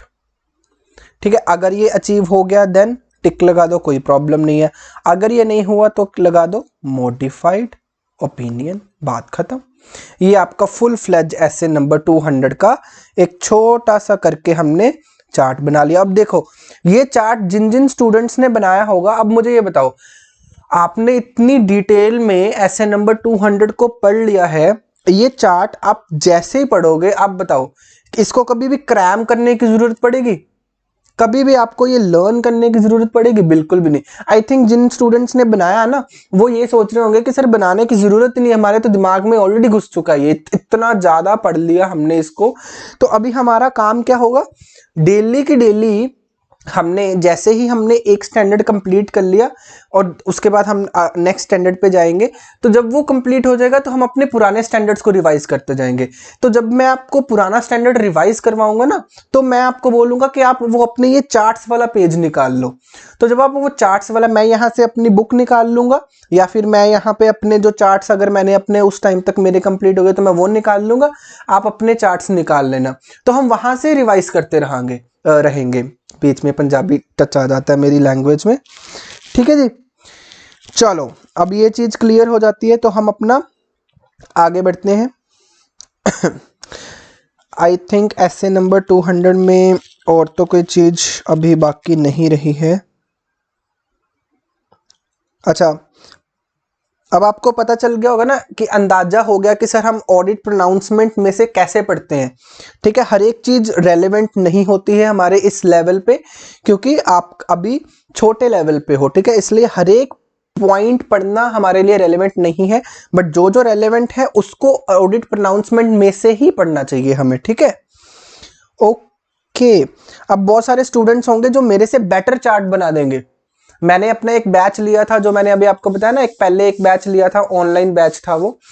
तो उस बैच में मैं अपने स्टूडेंट्स को कभी भी चार्ट्स बनाने की सिर्फ गाइडेंस देता था, मैं कभी भी उनको बना के नहीं दिया। मैंने उनको बोला कि आप बनाओ, और आप यकीन नहीं करोगे, मैंने कभी सोचा भी नहीं था कि इतना इतना अच्छा चार्ट हो सकता है।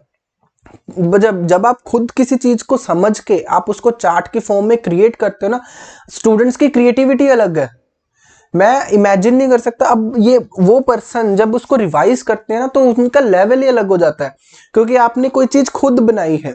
तो मैंने ये चीज अपने टीचर्स से सीखी है। मेरे कई टीचर्स थे जो कि, क्योंकि अब पता है क्या, मार्केट में बहुत तरीके के स्टूडेंट्स हैं।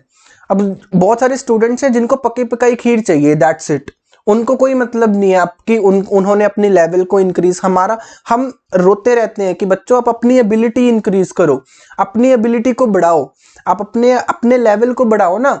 हमारा मेन टीचर का मकसद क्या होता है? टीचर का मकसद होता है कि स्टूडेंट को सही गाइड करना। सही गाइडेंस में कभी भी ये चीज नहीं आती है कि हम आपको पका पकाया माल दे दें, पकी पकाई खीर दे दें और आप उसको खा लो, दैट्स इट। टीचर का काम होता है कि स्टूडेंट को गाइड करना ताकि वो खुद पके। आप खुद मेहनत करोगे तभी आप उसके लेवल पे पहुंचोगे ना।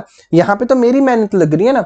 अगर मैं आपको सारी चीजें बोल दूं कि हाँ ठीक है, आप ये इसमें चार्ट्स भी आपको कुछ नहीं करना, आपको खुद नहीं बनाना, आप मेरे वाले चार्ट्स में से पढ़ लो, ठीक है, चार्ट्स आपको मेरे वाले भी मिल जाएंगे, बट आप जब तक खुद नहीं बनाओगे तब तक उस लेवल तक तो नहीं पहुंच पाओगे ना। तो ऐसे जब हम पढ़ते थे ना, तो हमें भी कई बार कई टीचर्स ऐसे, वैसे तो हमें इतने चार्ट्स वगैरह नहीं मिलते थे, अब कई टीचर्स होते थे जो कि चार्ट्स दे देते थे, बने बनाए चार्ट्स दे देते थे, बट वो भी हमें क्लास में ये बोलते थे कि आप खुद बनाओ। जब तक आप खुद नहीं बनाओगे तब तक आपको समझ में नहीं आएगा। तो ये चीजें बहुत इंपॉर्टेंट है जो मैं आपको बता रहा हूं कि आपकी ग्रूमिंग के लिए। आपको अभी समझ में नहीं आ रहा होगा, अभी आपको ये लग रहा हो कि हाँ भाई हम ये करें, हम ये फाइनल्स की बात बोल दी, हम अपने अकाउंट्स करें, हम अपना लॉ करें, या आपके चार्ट्स बनाते फिरें। देखो मेरे लिए कुछ नहीं करना, आपने खुद के लिए करना है। और आपको ये एक टाइम पे जाके पता चल जाएगा कि जो आपने मेहनत करी है उसका बेनिफिट क्या है। ठीक है, आपको पता चल जाएगा कि हाँ भी स्टूडेंट्स का थ्योरी सब्जेक्ट में फेल होने का और जो स्टूडेंट्स फर्स्ट अटेम्प्ट में पास कर जाते हैं उन दोनों में डिफरेंस क्या है। हम क्यों टुकड़ों में मेहनत करनी क्यों है? अब मुझे ये बताओ ना, एक बारी अटेम्प्ट दे दिया, फेल हो गए, फिर दोबारा मेहनत करी, फिर फेल हो गए, फिर और मेहनत करी, तो ये टुकड़ों में मेहनत करने का बेनिफिट ही क्यों है ना। आप एक ही बार मेहनत कर लो, अच्छे से मेहनत कर लो, ठीक है। और अगर किसी स्टूडेंट्स का अटेम्प्ट लग भी गया तो मैं ये नहीं बोल रहा कि सर ये उन्होंने कुछ कमी पेशी छोड़ दी। हाँ, आपको सीखना चाहिए कि हाँ पुरानी जो हमने मेहनत करी थी मे बी उसमें गलती थी, इसलिए हम पास नहीं हो पाए, तो उससे सीखो और अब आप अपनी मेहनत को अच्छे से, अब मैं आपको गाइड कर रहा हूं, अब उसको आप अपने अंदर अच्छे से जो जो चीजें मैं बोलता हूं उसको अपने अंदर इंप्रूव करो। जो जो आपको लगता है कि ये कमियां हैं उसको इग्नोर करो, ठीक है। कि ये मैं तो आपको हमेशा बोलता हूं कि अटेम्प्ट लगना बुरी बात नहीं है, बट हमने अटेम्प्ट अगर लगा दिया और उससे कुछ नहीं सीखा then that's a waste, then आपने टाइम वेस्ट कर दिया, ठीक है। अटेम्प्ट लग गया वो कोई बात नहीं, लग गया। फेलर, अगर फेलर नहीं देखोगे तो सक्सेस कैसे देख पाओगे ना। तो अगर फेलर हो गया है नो प्रॉब्लम, बट हमने अगर उसमें से कुछ नहीं निकाला, सीखा ही नहीं है, तो वो फेलर किसी काम का नहीं रहा, ठीक है। हर एक चीज आपको कुछ ना कुछ सिखा के जाएगी। अब फेलर आया था, उससे उसने सिखाया आपको, बट आपने उससे कुछ सीखा ही नहीं, बताओ प्रॉब्लम किस में है फिर, बताओ मुझे, फिर आप में कुछ प्रॉब्लम है ना, इसका मतलब आप अपने फेलियर से भी नहीं सीख रहे हो। तो ये चीजें जो मैं आपको बोल रहा हूं ना, हर एक बंदा मेहनत से कतराता है, देखो हर एक बंदा मेहनत से कतराता है, जो बंदा कर लेता है मेहनत वो सफल हो जाता है। चलो इनफ लेक्चरिंग, अभी काम की बात करते हैं, पढ़ने की। अच्छा, यहाँ पे देखो ऐसे नंबर 200 में डेफिनेशंस काफ़ी दे रखी हैं, इसमें से ऑडिटेड एविडेंस की डेफिनेशन मैंने आपको पढ़ा दी थी। अभी ऐसे नंबर 200 का एक टॉपिक पढ़ा है, दैट इज रिस्क वाला। चलिए अभी नेक्स्ट स्टैंडर्ड्स में जाने से पहले हमें ये टॉपिक कंप्लीट करना है। बहुत इंपॉर्टेंट टॉपिक है और बहुत ही अच्छा टॉपिक है और सिंपल सा टॉपिक है, कोई इसमें ज़्यादा तीर वाली बात नहीं है, ठीक है। ये मैं अभी आपको करवा देता हूँ, क्या है हमने ऑलरेडी कर रखा है। अच्छा, ये एक प्रीमाइस की बात कर रखी है ना, ये प्रीमाइसेस अभी आपका क्लियर हो जाएगा, इसको अभी करने की ज़रूरत नहीं है इस स्टैंडर्ड में। ये ऐसे नंबर 210 भी पढ़ेंगे एक, उसमें क्लियर हो जाएगा। प्रोफेशनल जजमेंट हमने कर लिया, प्रोफेशनल स्केप्टिसिज्म हमने कर लिया, रीजनेबल एश्योरेंस ये भी मैंने आपको बता दिया, ये हाई लेवल की एश्योरेंस होती है but not absolute. Risk of material misstatement, अभी ये ऑडिट रिस्क का पार्ट है, इसको छोड़ेंगे अभी। हाँ, दोष चार्ज, अच्छा आप ना ये एक वर्ड देखोगे, मैं भी यूज करता हूँ ना बहुत बारी, मैनेजमेंट के साथ मैं एक वर्ड यूज करता हूँ TCWG। TCWG का क्या मतलब होता है? दोष चार्ज्ड विद गवर्नेंस। बेसिकली इनका क्या मतलब होता है ना, देखो कई कंपनीज ऐसी होती हैं जहां पे जिनके पास गवर्नेंस का मतलब है कि जिनके पास ओवरऑल रिस्पॉन्सिबिलिटी होती है ना। ओवरऑल रिस्पॉन्सिबिलिटी बेसिकली मैं बोल सकता हूं टॉप मैनेजमेंट वो अलग होते हैं कई बार और मैनेजमेंट अलग होती है। तो इसलिए हम कंफ्यूज ना हो, इसलिए हमारे जो ICAI है वो दोनों को इकट्ठा यूज कर लेते हैं, मैनेजमेंट एंड TCWG। बहुत सारी कंपनीज में ये सेम होते हैं, जो बंदा TCWG में होता है मतलब जिनके ऊपर गवर्नेंस का चार्ज होता है वो मैनेजमेंट भी देख रहे होते हैं, तो कई बार ये सेपरेट भी हो सकता है, ठीक है। अब TCWG का मीनिंग क्या होता है? ये सिंपल है, TCWG मींस वो पर्सन जिनके पास गवर्नेंस है। गवर्नेंस का क्या मतलब है कि उनके पास ओवरऑल चार्ज है, पूरी कंपनी का चार्ज बेसिकली उनके पास है। तो ये कौन से पर्सन होते हैं अगर मैं बताऊं? पर्सन जिनके पास रिस्पॉन्सिबिलिटी होती है ओवरसी करने की स्ट्रेटेजिक डायरेक्शंस। देखो बेसिकली क्या होता है कि कंपनीज की पॉलिसी बना दी हमने, हमारा TCWG का मेन काम क्या होता है कि हमने स्ट्रेटेजी बना दी कि अब ये कंपनी इस दिशा में चलेगी, बट उसको इंप्लीमेंट कौन करेगा? वो मैनेजमेंट करती है, ठीक है। हमारा काम क्या है? जस्ट पॉलिसी बनाना, स्ट्रेटेजी बनाना। अब जैसे मैं अगर आपको एग्जांपल दे दूं, एग्जांपल है अब जो टाटा में अगर मैं बात करूं, जो रतन टाटा है, रतन टाटा वो क्या करते हैं? वो क्या कोई काम करते हैं? बताओ, रतन टाटा जी क्या करते हैं? वो उनका काम क्या है? सिर्फ पॉलिसीज फ्रेम करना, वो बेसिकली पॉलिसीज वो भी किसी एक्सपर्ट से फ्रेम करवाते हैं।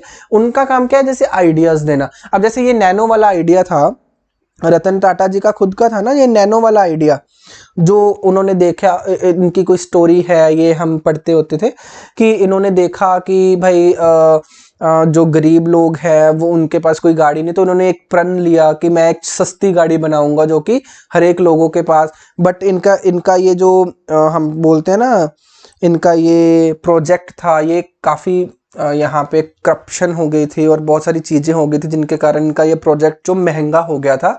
तो इसी कारण जो नैनो की इन्होंने कॉस्ट एस्टिमेट करी थी वो अराउंड 40-50,000 थी, तो एक्चुअल में ये 1 लाख से अबव आई थी मार्केट में। ठीक है, तो बेसिकली मैं कहना क्या चाहता हूँ कि जो बेसिकली रतन टाटा जी का काम है वो क्या है, स्ट्रेटेजी बनाना, कि बस पॉलिसी बना दी हमने, ये काम कर दिया, डायरेक्शंस प्रोवाइड करते हैं वो। ठीक है, तो एंटिटी की स्ट्रेटेजिक डायरेक्शंस प्रोवाइड करते हैं, अकाउंटेबिलिटी होती है उनकी, बेसिकली जो हम बोलते हैं ओवरसी करते हैं फाइनेंशियल रिपोर्टिंग प्रोसेस को, मतलब जो पूरा रिपोर्टिंग प्रोसेस है उनको भी देखने, ओवरसी का क्या मतलब होता है, ध्यान रखना, जिम्मेवारी रखना। ठीक है, तो बेसिकली क्या होता है, सारे चीजों की बेसिक जो टॉप लेवल की जिम्मेवारी होती है वो टीसीडब्ल्यूजी की होती है। ठीक है, तो इनका जो मैं अभी आपको डेफिनेशंस पढ़ा रहा हूँ ना, तो कई स्टूडेंट्स ये मत सोच लें कि डेफिनेशंस पेपर में आती है, नहीं, डेफिनेशंस वगैरह पेपर में नहीं आती, ऑडिट के स्टैंडर्ड्स में कई बार आ जाती हैं, बट बहुत रेयर चांसेस होता है कि सीधा सीधा डायरेक्टली आपसे डेफिनेशन पूछ ले, what do you mean by professional scepticism. But ये चीजें हमें आनी जरूरी है क्योंकि हमने स्टैंडर्ड पढ़ना होता है। ठीक है, ओके, चलिए जी, अब मैं आपको ऑडिट रिस्क का मीनिंग बता दूं जरा क्या है। अभी आपको वैसे ऑडिट रिस्क का मीनिंग पता होगा क्योंकि मैंने आपको ऑलरेडी एक कॉन्सेप्ट बताया था, क्या, इनहेरेंट लिमिटेशन वाला। तो मैंने उसमें आपको क्या बताया था कि सर जो ऑडिटर है वो कभी भी एब्सोल्यूट एश्योरेंस नहीं दे सकता, एब्सोल्यूट एश्योरेंस नहीं दे सकता। क्यों? वो कौन सी एश्योरेंस देता है, रीजनेबल। सर 4 दिन हो गए आपने ना हमें ये कॉन्सेप्ट बार बार पढ़ा के पका दिया हुआ है, बहुत इंपॉर्टेंट है, मैं क्या करूं। अच्छा, रीजनेबल एश्योरेंस देता है वो। अच्छा, इनका रीजन क्या है, क्योंकि सर बहुत सारे फैक्टर्स हैं जो कि ऑडिटर के हाथ में नहीं है, जो कि हमने इनहेरेंट लिमिटेशंस में पढ़ लिए थे।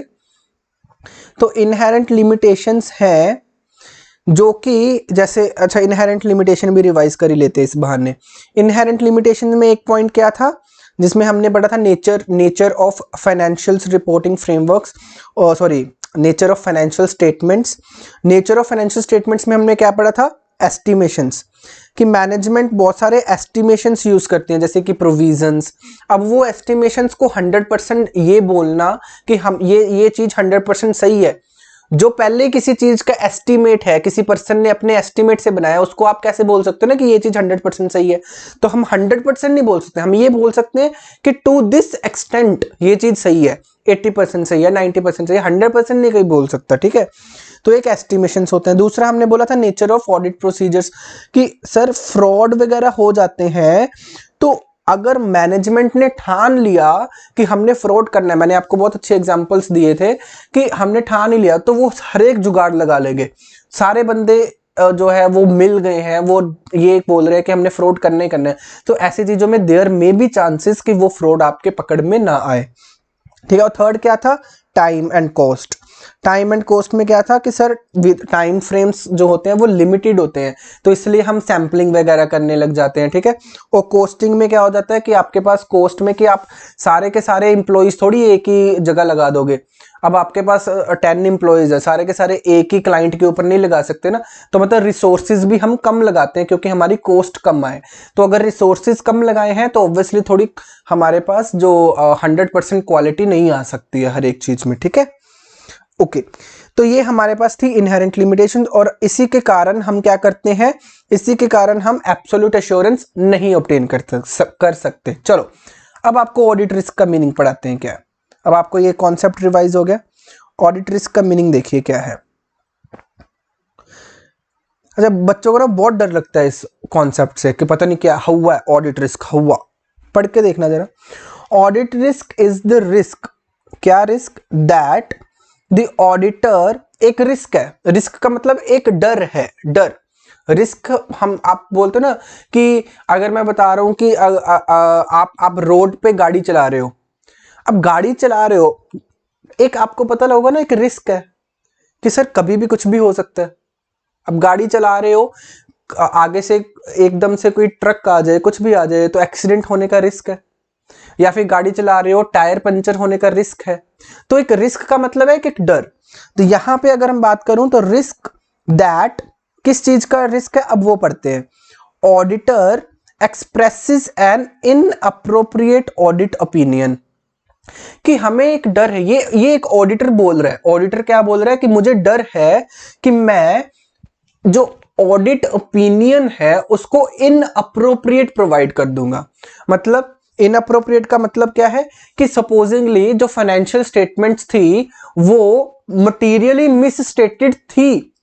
सपोजिंगली फाइनेंशियल, एक्चुअल में क्या हुआ, फाइनेंशियल स्टेटमेंट्स मटीरियली मिसस्टेटेड थी, बट क्योंकि मेरे पास इनहेरेंट लिमिटेशंस हैं, उनकी वजह से मुझे प्रॉपर जानकारी नहीं मिली और मैंने क्लीन ओपिनियन दे दिया।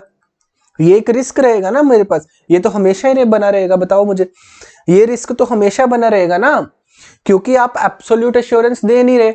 अब आप एब्सोल्यूट एश्योरेंस नहीं दे रहे हो, आप कौन सी एश्योरेंस दे रहे हो, रीजनेबल। अब रीजनेबल का मतलब ही यही है कि हम आपको अगर ट्रू एंड फेयर ओपिनियन दे रहे हैं तो इसका मतलब ये नहीं है कि there is no material misstatement.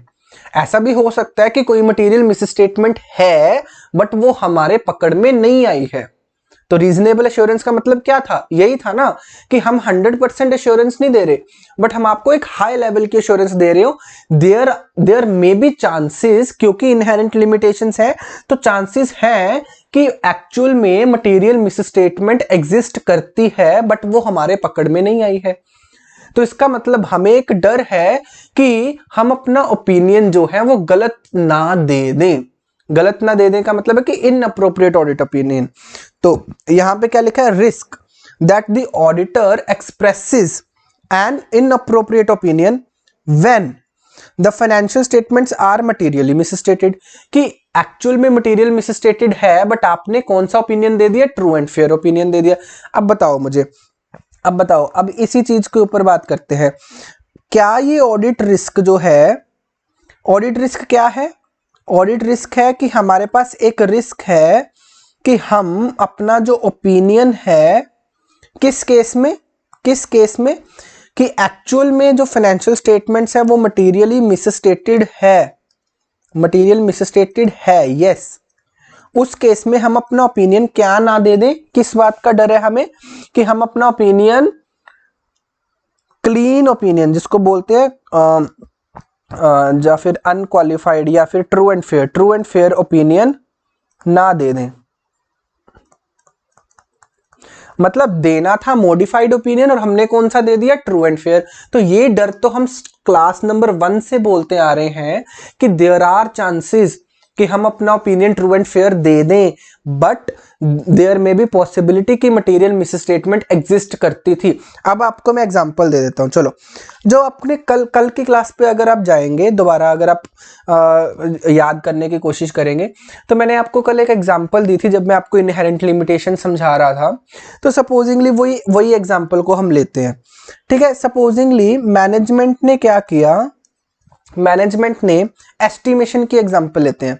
Management ने ना जो डेटर्स हैं, डेटर्स के ऊपर मैनेजमेंट ने 10% का प्रोविजन लगा दिया, प्रोविजन फॉर बैड डेट। अब जो मैनेजमेंट है उन्होंने ये 10% कैसे डिसाइड किया होगा, अपने दिमाग से उन्होंने अपने आप सेट किया होगा ना। अब ये जो मैनेजमेंट जब ये डिसाइड कर रही थी ना, तो एक्चुअल में कितना बन रहा था, एक्चुअल में कितना बन रहा था, 7%। बट मैनेजमेंट ने क्या किया कि उन्होंने क्या करना था ना कि हाँ चलो प्रोविजन थोड़ी ज्यादा बढ़ा देते हैं, प्रोविजन ज्यादा बढ़ा देते हैं तो हमारे पास क्या हो जाएगा, उन्होंने 7% की बजाय 10% लिख दिया। तो एक्चुअल में तो ये क्या हो रहा है, there is a misstatement ना।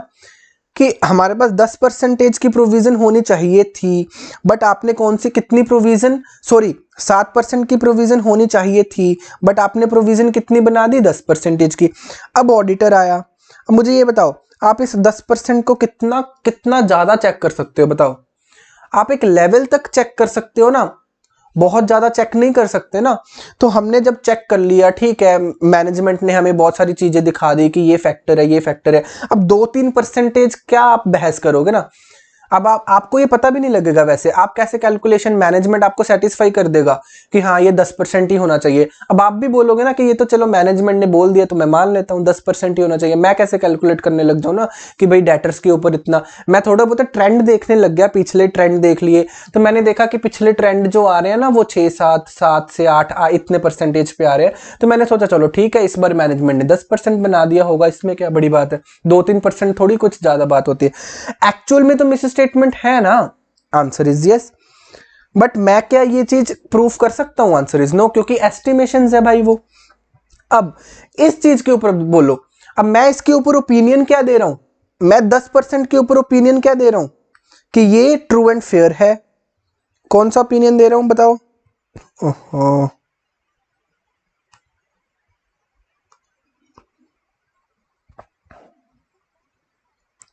बताओ जी, मैं कौन सा ओपिनियन दे रहा हूं इसके ऊपर, ट्रू एंड फेयर। बट जब मैं ये ओपिनियन दूंगा, वैसे ट्रू एंड फेयर ओपिनियन जब मैं दूंगा तो मुझे एक डर रहा लगेगा कि नहीं लगेगा, एक डर लगेगा ना कि जो मैं ये जो प्रोविजंस मैंने चेक करी थी, क्या पता उसमें कोई मिस स्टेटमेंट हो जो मेरे पकड़ में ना आई हो, बताओ। तो ये डर हमेशा एक बना रहेगा, आंसर इज यस। तो इसी कारण से हम फेयर ओपिनियन दे रहे हैं, इसी कारण से हम एब्सोल्यूट ओपिनियन नहीं दे रहे, ठीक है। चलो एक और एग्जांपल ले लेते हैं, ये क्या हो रहा है,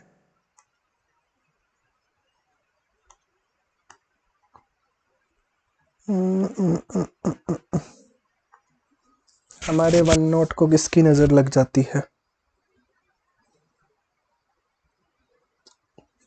अच्छा, सिंकिंग की प्रॉब्लम आ रही है। अच्छा चलो एक और एग्जांपल ले लेते हैं, फ्रॉड वाली एग्जांपल ले लेते हैं। अच्छा मुझे ये बताओ, मैंने आपको कल बताया था कि अगर मैनेजमेंट एडी चोटी का जोर लगा ले कि हमने फ्रॉड करना ही करना है, तो देयर इज पॉसिबिलिटी कि मैनेजमेंट फ्रॉड कर पाए और हमें पकड़ में ना आए। तो अब मुझे ये बताओ कि हमें भी तो ये पता है ना कि देयर इज अ चांस कि मैनेजमेंट ने फ्रॉड कर लिया हो और हमें पता भी ना लगा हो, तो भी हम कौन सा ओपिनियन दे रहे हैं, क्योंकि हमें कौन सा प्रूफ हो गया है, ये चीज प्रूफ थोड़ी हो पाई है कि मैनेजमेंट ने फ्रॉड किया था। अभी तो हम सोच ही रहे हैं ना, तो देयर इज अ चांस कि हाँ भी ये चीज हो सके कि मैनेजमेंट ने फ्रॉड कर लिया हो और हमें पता ना चला हो। तो इसीलिए ये डर हमेशा बना रहेगा कि नहीं बना रहेगा, बताओ। हाँ सर, तो डर हमेशा बना रहेगा, आंसर इज यस। तो ऑडिट रिस्क क्या हुआ, audit risk is nothing but it is a fear कि हम कौन सा ओपिनियन दे रहे हैं, हमने क्लीन ओपिनियन दे दिया, क्वालिफाइड ओपिनियन नहीं दिया, हमने अनक्वालिफाइड ओपिनियन दे दिया, अनमॉडिफाइड ओपिनियन दे दिया, ट्रू एंड फेयर ओपिनियन दे दिया। बट जबकि देना कौन सा ओपिनियन चाहिए था, क्वालिफाइड। देना कौन सा ओपिनियन चाहिए था, मॉडिफाइड, जिसमें एडवर्स भी हो गया या फिर डिस्क्लेमर कुछ भी। तो बेसिकली ये एक डर है कि हमने अपना ओपिनियन गलत दे दिया, और ये डर हमेशा रहेगा, आंसर इज यस। तो ऑडिट रिस्क कैन बी, इसको हम बोल सकते हैं कैन इट बी जीरो, कभी भी ये जीरो हो सकता है, बताओ मुझे। ये डर कभी भी खत्म हो सकता है, कभी भी नहीं खत्म हो सकता, ये तो परसिस्टिंग है ना। आप रोड पे चल रहे हो, रोड पे कभी भी ये डर खत्म हो जाएगा कि हमारी कभी भी टक्कर नहीं हो सकती, बताओ, जितनी मर्जी सेफ्टी मेजर लेके चल जाओ। अगर आप, मैं बोल रहा हूं कि रोड पे आप 80 की स्पीड पे चला रहे हो, आप हाई स्पीडिंग भी नहीं कर रहे, फिर भी डर तो हमेशा बना रहेगा ना। आप किसी के बीच में नहीं मारोगे, क्या पता पीछे से एक तेज गाड़ी आके आपको उड़ा दे, बताओ। डर तो हमेशा बना रहेगा ना, आंसर इज यस। तो यहां पे भी हम तो रीजनेबल, हम आईसीआई ने तो बोल दिया कि ये रिस्क इसीलिए तो आईसीआई ने बोल दिया ना कि आप इसीलिए क्या करोगे, आप सिर्फ रीजनेबल एश्योरेंस दोगे, आप सिर्फ ट्रू एंड फेयर ओपिनियन दोगे। अब आपको समझ में आ रहा है कि आईसीआई ने क्यों लिख दिया कि आप कौन सा ओपिनियन दोगे, रीजनेबल, सॉरी, आप कौन सी एश्योरेंस ऑब्टेन करते हो, रीजनेबल। क्योंकि सर इनहेरेंट लिमिटेशंस है, ये हमारे कंट्रोल में नहीं है, और ये जो ऑडिट रिस्क है इसको हम जीरो नहीं कर सकते। जब हम इनहेरेंट लिमिटेशंस को खत्म नहीं कर सकते हैं तो ऑडिट रिस्क कैसे जीरो हो जाएगा ना। ऑडिट रिस्क को हम कम नहीं कर सकते, क्योंकि जो परसिस्टिंग रिस्क है वो हमेशा रहेगा कि देयर इज क्योंकि इनहेरेंट लिमिटेशंस है तो उसकी वजह से देयर इज अ चांस कि मटेरियल मिसस्टेटमेंट थी, बट हमने क्या कर दिया, ट्रू एंड फेयर ओपिनियन दे दिया। तो ये डर हमेशा बना रहेगा। Answer is yes.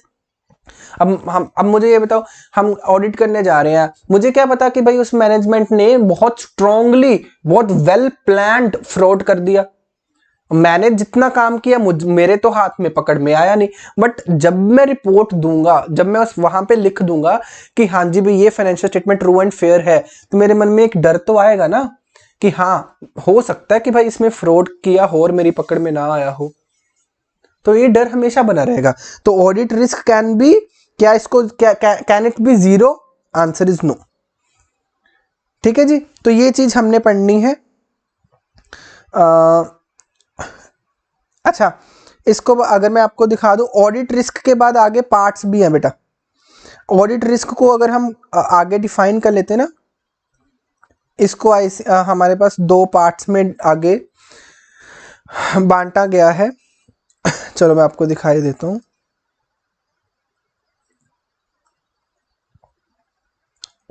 चलो ऑडिट रिस्क पढ़ लो एक बार। The risk that the auditor expresses an inappropriate audit opinion. Inappropriate का यहां पे क्या मतलब है कि आपने ट्रू एंड फेयर ओपिनियन दे दिया। किस केस की बात कर रहा है ये? जब financial statements are materially misstated, कि सर मटेरियल मिसस्टेटमेंट थी बट हमने ट्रू एंड फेयर ओपिनियन दे दिया, और ये डर हमेशा रहेगा। Answer is yes.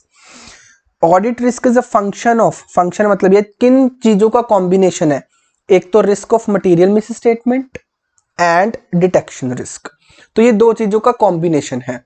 किन किन चीजों का कॉम्बिनेशन है? देखो, audit risk is a combination of risk of material misstatement and detection risk. ठीक है, अब ये जो टॉपिक है ना, risk of material misstatement and detection risk, ये एक बहुत ही अच्छा टॉपिक है। ठीक है, इसको हमने कंप्लीट करेंगे, बट ये अभी नहीं कंप्लीट करेंगे, क्योंकि अभी आपको पहले सिंपल ऑडिट रिस्क के ऊपर चलो कि सिंपल ऑडिट रिस्क क्या होता है। इसकी डिटेल हम बाद में सीखेंगे, पहले आप सिंपल ये सीखो कि ऑडिट रिस्क क्या होता है। कि भाई हमें ये तो बताओ ना कि आप इनहेरेंट लिमिटेशंस को आप कभी भी इनहेरेंट लिमिटेशन को वैनिश कर सकते हो? नहीं कर सकते। तो ये डर हमेशा बना रहेगा कि नहीं बना रहेगा? जा तो बताओ कि आप 100% चेकिंग कर पाओगे। सपोजिंगली किसी कंपनी में गए और वहां पे 1 करोड़ ट्रांजैक्शंस हैं। मैंने आपको पहले एक एग्जांपल देके बताया था कि एयरटेल कंपनी का सपोजिंगली आप ऑडिट करने जा रहे हो, वहां पे एक कस्टमर की ही इतनी सारी ट्रांजैक्शंस है, और उनके कस्टमर कितने हजारों में है, लाखों में है, करोड़ों में है, आपको नहीं पता। तो इतनी सारी ट्रांजैक्शंस क्या आप चेक कर सकते हो? आंसर इज नो, कभी भी नहीं कर सकते। तो जब आपने सैंपलिंग चूज किया होगा वहां पे, हाँ हम कुछ रैंडमली कुछ ट्रांजैक्शंस को चूज कर लेते हैं, फिर उसके ऊपर हम अपने ऑडिट प्रोसीजर्स लगा के देख लेंगे कि क्या वो ठीक है या नहीं ठीक है, फिर हम उनके ऊपर बेस बना के अपना कंक्लूजन ले लेंगे। तो जब आप कंक्लूजन लोगे, सपोजिंगली आपने कंक्लूजन ले लिया कि कोई मटेरियल मिसस्टेटमेंट नहीं है, बट डर तो हमेशा बना रहेगा ना कि अगर हम 100% चेकिंग कर लेते, क्या पता हमें कोई मटेरियल मिसस्टेटमेंट मिल ही जाती, पर वो पॉसिबल ही नहीं है। 100% चेकिंग इज नॉट पॉसिबल। तो ये रिस्क हमेशा बना रहेगा। Answer is yes. तो इसी कारण, क्योंकि देयर इज अ रिस्क, क्योंकि देयर आर इनहेरेंट लिमिटेशंस है first of all, then there is a risk. तो मैं आपको एक बना देता हूं जिससे आपको ये सारा क्लियर हो जाएगा। देयर आर इनहेरेंट लिमिटेशंस, ठीक है, जिसकी वजह से there is a audit risk. ठीक है, ऑडिट रिस्क खत्म नहीं हो सकता जिसकी वजह से। अभी ऑडिट रिस्क होने की वजह से ही आईसीआई ने क्या किया है, आईसीआई ने क्या किया, एसए नंबर 200 में क्या लिखा है? रीजनेबल। हमारा जो ओवरऑल ऑब्जेक्टिव है वो आईसीएआई ने क्या लिखा है कि आपने कौन सा जो अश्योरेंस ऑब्टेन करना है, दैट इज रीजनेबल। तो इसी वजह से यहां पे आप लिख लीजिए ओइंग टू या फिर बिकॉज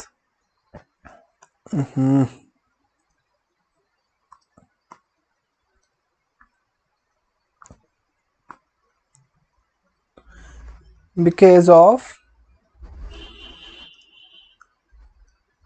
ऑडिट रिस्क। क्या है? क्योंकि ऑडिट रिस्क है, और ये ऑडिट रिस्क यहां पे लिख लो, ऑडिट रिस्क खत्म नहीं हो सकता। और इसको कैसे लिख लोगे? ऐसे लिख लो, ऑडिट रिस्क जीरो नहीं हो सकता। ठीक है, क्योंकि यहां पे ऑडिट रिस्क कभी जीरो नहीं हो सकता, इसलिए आईसीआई ने क्या किया, आईसीआई ने 200 में क्या रिक्वायरमेंट डाल दी, टू ऑब्टेन कौन सा अश्योरेंस, रीजनेबल अश्योरेंस। अब आपको लॉजिक समझ में आ रहा होगा कि सर ये रीजनेबल एश्योरेंस ऑब्टेन करने का लॉजिक क्या है, कि सर इनहेरेंट लिमिटेशंस है, इनहेरेंट लिमिटेशंस होने के कारण हमारा एक रिस्क है कि एक डर है वो खत्म नहीं हो सकता। इसी कारण से आईसीआई ने ये हमें क्या बोल दिया कि आपको पहले ही बता दिया कि आप अपने जो ओनर्स हैं, जो शेयर होल्डर्स हैं, जो स्टेक होल्डर्स हैं, उनको पहले बता के चलो कि ठीक है हम ऑडिट तो कर देंगे, आपका ऑडिट कंप्लीट हो जाएगा, बट हम जो रिपोर्ट देंगे उसमें कौन सा ओपिनियन देंगे, फेयर ओपिनियन। हम अश्योरेंस कौन सी ऑब्टेन करेंगे, रीजनेबल। हम आपको पहले बता के चलते हैं कि हमसे एब्सोल्यूट अश्योरेंस मत डिमांड करना। क्यों? क्योंकि there are some inherent limitation जिसकी वजह से हमारा एक रिस्क है। ठीक है, आंसर इज यस। अब हमें ये चीज कंप्लीटली अच्छे तरीके से क्लियर हो चुकी है आई थिंक सारे स्टूडेंट्स को। चलिए जी,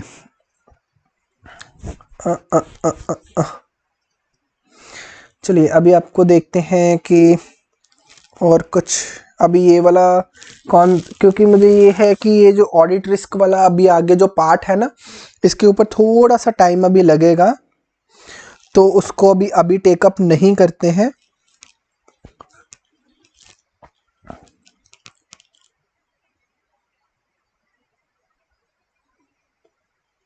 ठीक है जी, उसको अभी टेकअप नहीं करते हैं। चलो अभी एससी नंबर 200 में nothing is I think left, सिर्फ एक ये ऑडिट रिस्क के जो बाइफरकेशन है वो पेंडिंग है हमारी। वो भी इसलिए पेंडिंग है क्योंकि अभी आपको वो अच्छे तरीके से समझ में नहीं आएंगी। ठीक है, बाकी हमने ये सारी चीजें कर ली हैं। ठीक है, स्कोप में मैंने आपको ये A1 इंपॉर्टेंट बताया था, A1 में ये लाइन इंपॉर्टेंट बताई थी। उसके बाद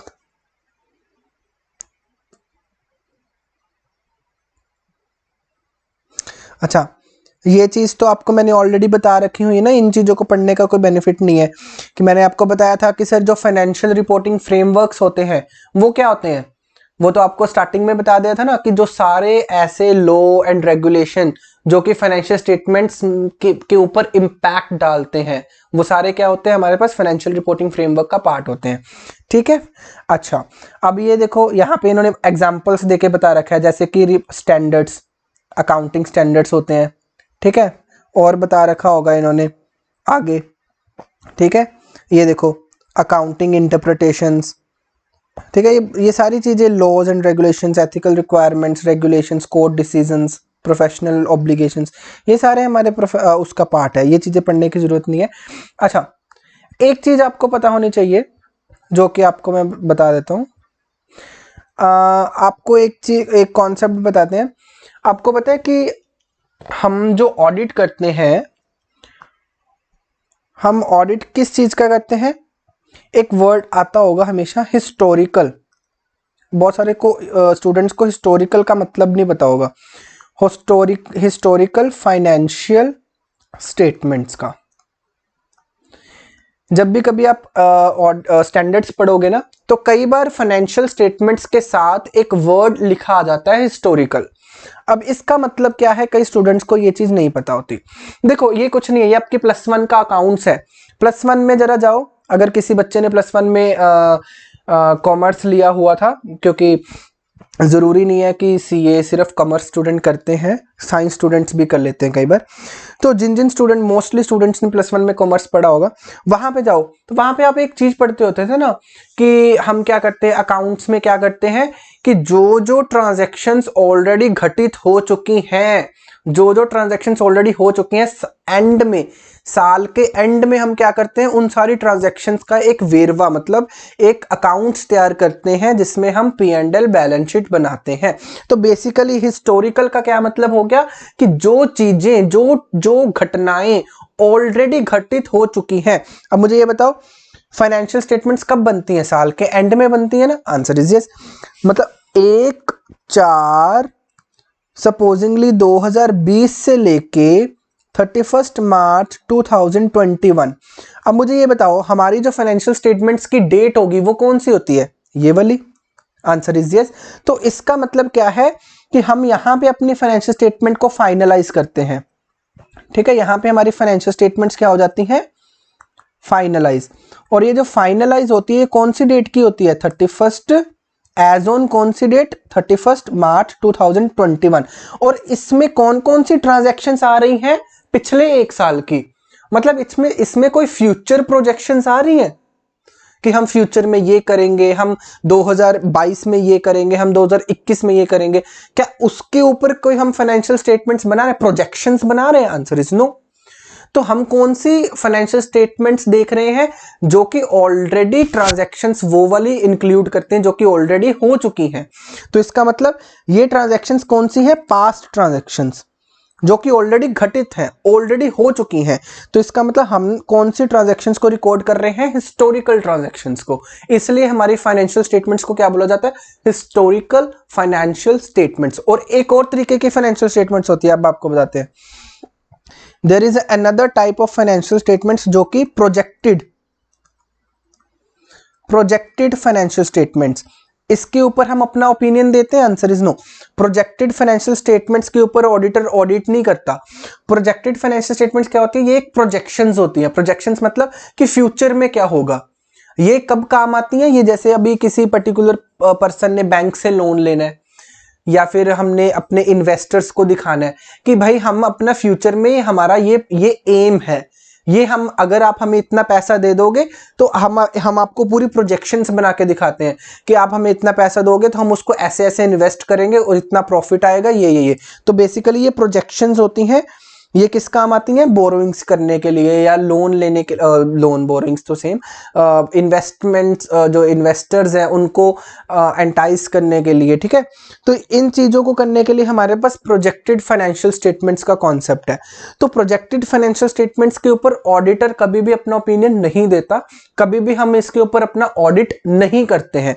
तो ये projected financial statements are not the part of, ये हमारा कभी भी जो हिस्टोरिकल फाइनेंशियल स्टेटमेंट्स का पार्ट नहीं होते। और हम अपना ऑडिट ओपिनियन किसके ऊपर देते हैं?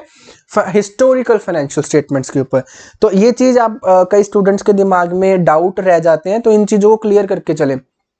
जब भी कभी भी आपको, कभी भी अगर आप जाएंगे ना ऑडिट करने, बैंक वगैरह का अगर आप ऑडिट करने जाएंगे तो बहुत सारे लोगों के अकाउंट्स जब आप चेक करोगे, फाइल्स चेक करोगे तो प्रोजेक्टेड फाइनेंशियल स्टेटमेंट्स मिलेंगी। उसके ऊपर कभी भी देखना किसी भी सीए के स्टैंप नहीं होगी, किसी भी सीए के साइन नहीं होंगे, क्योंकि ये चीज प्रोजेक्शंस है। प्रोजेक्शंस के ऊपर हम कभी भी अपनी सीए अपना साइन नहीं कर सकता कि हम प्रोजेक्ट, ये वैसे ये चीज हमारी प्रोजेक्ट, ये चीज जो एक सीए का कानून है, सीए एक्ट 1949, वहां पे हमारे ऊपर ये रेस्ट्रिक्शन है कि एक सीए कभी भी प्रोजेक्शन के ऊपर साइन नहीं कर सकता। This is prohibited for us, restriction लगी हुई है। ठीक है, ये चीज़ें चलो जो क्या लिखा गया है चार्टर्ड अकाउंटेंट्स एक्ट में, ये आपका पार्ट नहीं है, ये सीए फाइनल्स का पार्ट है। बट आपको ये चीज़ क्लियर होनी चाहिए कि प्रोजेक्टेड फाइनेंशियल स्टेटमेंट्स हमारा पार्ट नहीं है, इसके ऊपर हम ऑडिट नहीं करते हैं। ठीक है, ये चीज़ एक डाउट आता है स्टूडेंट्स के मन में जो कि क्लियर होना चाहिए। अच्छा, एक और चीज़, दो चीज़ें होती हैं, एक होती है जनरल फाइनेंशियल स्टेटमेंट्स और एक होती है specific financial statements. General financial statement और स्पेसिफिक फाइनेंशियल स्टेटमेंट, ये भी दो वर्ड्स आपको बहुत ज़्यादा सुनने को मिल जाते हैं। अब इनका क्या मीनिंग है ये भी ज़रा सीख लें आप थोड़ा सा, बहुत इजी सी चीज़ें हैं ये। जनरल फाइनेंशियल स्टेटमेंट्स, आपको पता होगा कि जब मैं आपको स्टार्टिंग में बताता था कि फाइनेंशियल स्टेटमेंट्स के बहुत सारे यूज़र्स होते हैं। अब जो यूज़र्स होते हैं ना, अगर हम यूज़र्स इन लार्ज की बात करें, अब जैसे सपोजिंगली एक कंपनी है, उसमें कंपनी के सपोजिंगली 1 लाख शेयर होल्डर्स हैं, ठीक है। अब ये 1 लाख शेयर होल्डर्स हैं। अब हर एक शेयर होल्डर की कुछ ना कुछ अपनी नीड्स हैं कि जो उनको फाइनेंशियल स्टेटमेंट्स में उन हर एक शेयर होल्डर को चाहिए कि ये चीज मुझे फाइनेंशियल स्टेटमेंट से पता लगनी चाहिए। मतलब इनकी इंफॉर्मेशन की नीड्स है, हर एक यूजर की सेपरेट हो सकती है। Answer is yes. तो अब 1 लाख यूजर्स हैं, अब हर एक यूजर्स के अकॉर्डिंगली थोड़ी हम अपनी फाइनेंशियल स्टेटमेंट्स बनाते रहते हैं। मुझे ये बताओ ना, अब सपोजिंगली इसमें से एक शेयर होल्डर को चाहिए सिर्फ प्रॉफिट की इंफॉर्मेशन, इसकी सिर्फ यही नीड है, ठीक है। एक शेयर होल्डर को चाहिए फाइनेंशियल पोजीशन की इंफॉर्मेशन, इसकी ये नीड है। एक शेयर पोजीशन मतलब बैलेंस शीट, ठीक है। एक शेयर होल्डर को रेशियोज एनालिसिस चाहिए। मतलब हर एक, मेरा क्या समझाने का पर्पस है कि हर एक शेयर होल्डर की जो फाइनेंशियल इंफॉर्मेशन नीड्स हैं वो डिफरेंट हो सकती है। Answer is yes. तो हमारे जो अकाउंटिंग स्टैंडर्ड है, अकाउंटिंग स्टैंडर्ड्स ये क्या करते हैं, ये जो कॉमन फाइनेंशियल इंफॉर्मेशन नीड्स होती हैं उनको डिसाइड करते हैं कि जो यूजर्स इन लार्ज हैं, जैसे 1 लाख शेयर होल्डर्स हैं, इनमें हर एक शेयर होल्डर की कॉमन नीड्स कौन कौन सी होंगी जो हर एक शेयर होल्डर को चाहिए। जैसे कि प्रॉफिट, अब प्रॉफिट हर एक को चाहिए होता है कि जैसे ये शेयर होल्डर को अगर फाइनेंशियल पोजीशन चाहिए तो इसको प्रॉफिट भी तो चाहिए होगा ना, प्रॉफिट पता लगने के बाद ही तो बैलेंस शीट बनेगी ना। अब रेशोस चाहिए तो इसका मतलब प्रॉफिट भी चाहिए, तो इसका मतलब प्रॉफिट इज कॉमन। तो ऐसे ही करके हम क्या करते हैं, जैसे अकाउंटिंग स्टैंडर्ड है, उन्होंने एक कॉमन चीजें बना रखी हैं, तो उन्होंने कॉमन में क्या क्या निकाला हुआ है, कॉमन में इन्होंने P&L निकाल दिया, बैलेंस शीट निकाल दिया। बैलेंस शीट में भी क्या क्या चीजें चाहिए हमें वो भी ये बताते रहते हैं। जैसे कि हमारे कंपनीज एक्ट ने शेड्यूल 3 बना दिया, अब शेड्यूल 3 में बहुत सारी चीजें ऐड कर दी। और अकाउंटिंग स्टैंडर्ड है, ये बहुत सारे डिस्क्लोजर्स मांगते हैं, आपको पता होगा कि ये डिस्क्लोज करो ये। तो ये सारी चीजें क्या है, कॉमन फाइनेंशियल इंफॉर्मेशन नीड्स को पूरा करने का तरीका है, ठीक है। तो ये चीजें क्या है, हम किनको टारगेट कर रहे हैं, हम अपने जो यूजर्स इन लार्ज की फाइनेंशियल इंफॉर्मेशन। अब जो हमारे ऑलरेडी अकाउंटिंग स्टैंडर्ड्स बने हुए हैं, जो हमारे जिसके अकॉर्डिंगली हम अपने फाइनेंशियल स्टेटमेंट्स बनाते हैं, तो अगर हमारी फाइनेंशियल स्टेटमेंट उनके अकॉर्डिंगली है तो आप ये सोच के चले कि जो हमारे बहुत सारे यूजर्स हैं ना, उनकी इंफॉर्मेशन नीड्स जो है वो पूरी हो रही हैं, मतलब जो उनको चाहिए वो उनको मिल रहा है। तो ऐसी स्टेटमेंट्स को, ऐसी फाइनेंशियल स्टेटमेंट्स को कौन सी फाइनेंशियल स्टेटमेंट्स बोला जाता है, general purpose financial statement. General financial statements मतलब जो हम बनाते हैं, जो कि जिसका हम ऑडिट कर रहे हैं, वो फाइनेंशियल स्टेटमेंट्स जो कि ऐसी फाइनेंशियल इंफॉर्मेशंस प्रोवाइड कर रहा है, ऐसी फाइनेंशियल इंफॉर्मेशन नीड्स को कंप्लीट कर रहा है, पूरा कर रहा है, जो यूजर्स इन लार्ज की है, ठीक है। और अब स्पेसिफिक फाइनेंशियल स्टेटमेंट का क्या मतलब है, स्पेसिफिक फाइनेंशियल स्टेटमेंट्स का मतलब है जो कि किसी पर्टिकुलर यूजर्स के लिए होती हैं। तो अभी ये मैं क्यों समझा रहा हूं आपको, ये इसलिए समझा रहा हूं कि कई बार हमारे पास ऐसे केसेस आ जाते हैं। अच्छा, अब इसको कंफ्यूज नहीं होना कि हम किसका ऑडिट करते हैं, हम दोनों चीजों का ऑडिट करते हैं। बेसिकली हम जो अपने ऑडिट की क्लासेस में लेके चलते हैं वो जनरल पर्पस फाइनेंशियल स्टेटमेंट्स की एग्जांपल्स करते हैं, क्योंकि जनरली यही होती हैं। अगर आप बात करते हैं कंपनीज एक्ट के अकॉर्डिंगली, तो जनरल पर्पस फाइनेंशियल स्टेटमेंट्स ही तो बनती है ना। सारे लोग P&L बनाते हैं, बैलेंस शीट बनाते हैं, तो वो तो उनका कंपल्सरी है कि यही बनना है। कई बार क्या होता है कि देयर इज अ चांस कि स्पेसिफिक यूजर्स के लिए फाइनेंशियल स्टेटमेंट्स भी बन जाती हैं। मैं आपको इसकी एग्जांपल दे देता हूं क्या होती है। इसकी एग्जांपल है कि जैसे बैंक में अगर आपने लोन लेना है ना, तो कई बार क्या होता है कि बैंक को कोई स्पेसिफिक इंफॉर्मेशन चाहिए होती है, उनको सारी फाइनेंशियल स्टेटमेंट्स नहीं चाहिए सपोजिंगली, उनको सिर्फ और सिर्फ अपना करंट रेशोस चाहिए, उनको लेवरेज रेशोस चाहिए, उनको सिर्फ और सिर्फ इंटरेस्ट वगैरह की इंफॉर्मेशन चाहिए, उनको ये इंफॉर्मेशन चाहिए। तो सपोजिंगली अब जो हमारी कंपनी है उन्होंने जो बैंक है उसके अकॉर्डिंगली एक फाइनेंशियल स्टेटमेंट तैयार कर दी। अब बैंक क्या कह रहा है कि मुझे ये सीए टेस्टेड चाहिए, मतलब ये ऑडिटेड चाहिए, और वो फिर हमारे पास आएगा पर्सन कंपनी वाला कि जो हमारा ये एक यूजर है बैंक, उसको ये पर्टिकुलर इंफॉर्मेशन चाहिए थी तो हमने बना दी, बट वो ऑडिटेड चाहिए, तो क्या आप इसका ऑडिट कर सकते हैं? तो हम बोलेंगे क्यों नहीं कर सकते। तो उस पर्टिकुलर फाइनेंशियल स्टेटमेंट को क्या बोलेंगे? Specific users financial statements. तो वो specific user financial statement limited होती है कि उसमें सिर्फ हम वही चीजें चेक करते हैं जो कि स्पेसिफिक यूजर्स के लिए बनाई जाती हैं, ठीक है। अदरवाइज हम कौन सा ऑडिट करते हैं? जनरल पर्पस फाइनेंशियल स्टेटमेंट्स का, ठीक है। तो बेसिकली आप अपने दिमाग में बना के चलेंगे कि हम जनरल पर्पस फाइनेंशियल स्टेटमेंट्स का ही ऑडिट कर रहे हैं, जिसमें जो यूजर्स इन लार्ज है ना, उनकी सभी की फाइनेंशियल इंफॉर्मेशन नीड्स को पूरा किया जा रहा है, ठीक है। चलो जी, अब अगर आपको इसका मीनिंग समझ में नहीं आया, अब कई स्टूडेंट्स होंगे जिनको मीनिंग समझ में नहीं आ सकता है, ऐसा वैसे आना चाहिए, मैंने आपको बहुत अच्छे से एक्सप्लेन किया है, तो हम नेक्स्ट क्लास में इसको दोबारा से एक्सप्लेन कर देंगे एक बार कि जनरल पर्पस फाइनेंशियल स्टेटमेंट्स क्या होती हैं और स्पेसिफिक यूजर्स की जो फाइनेंशियल स्टेटमेंट्स होती हैं वो क्या होती है और उनमें डिफरेंस क्या होता है, ठीक है जी। चलो जी, आज की क्लास को हम फिर यहीं पे ख़त्म करते हैं। नेक्स्ट क्लास में हम अपना एक तो ये टॉपिक जो है जनरल पर्पस और स्पेसिफिक यूजर्स वाला एक बारी दोबारा रिपीट कर देंगे ताकि जिनको समझ में नहीं आया वो दोबारा क्लियर हो जाए, और फिर हम अपना एक नेक्स्ट स्टैंडर्ड स्टार्ट करेंगे, that would be essay number 210, ठीक है जी। चलिए, तो रिवाइज करते रहिए, और self study is very important. सारे स्टूडेंट्स को ये मैं बार बार बोलता हूँ कि सेल्फ स्टडी करते रहिए, बहुत इंपॉर्टेंट है। साथ के साथ आपको जितना इजी लगेगा, अगर आप साथ के साथ पढ़ते जाएंगे तो आपको ऑडिट बहुत इजी लगेगा।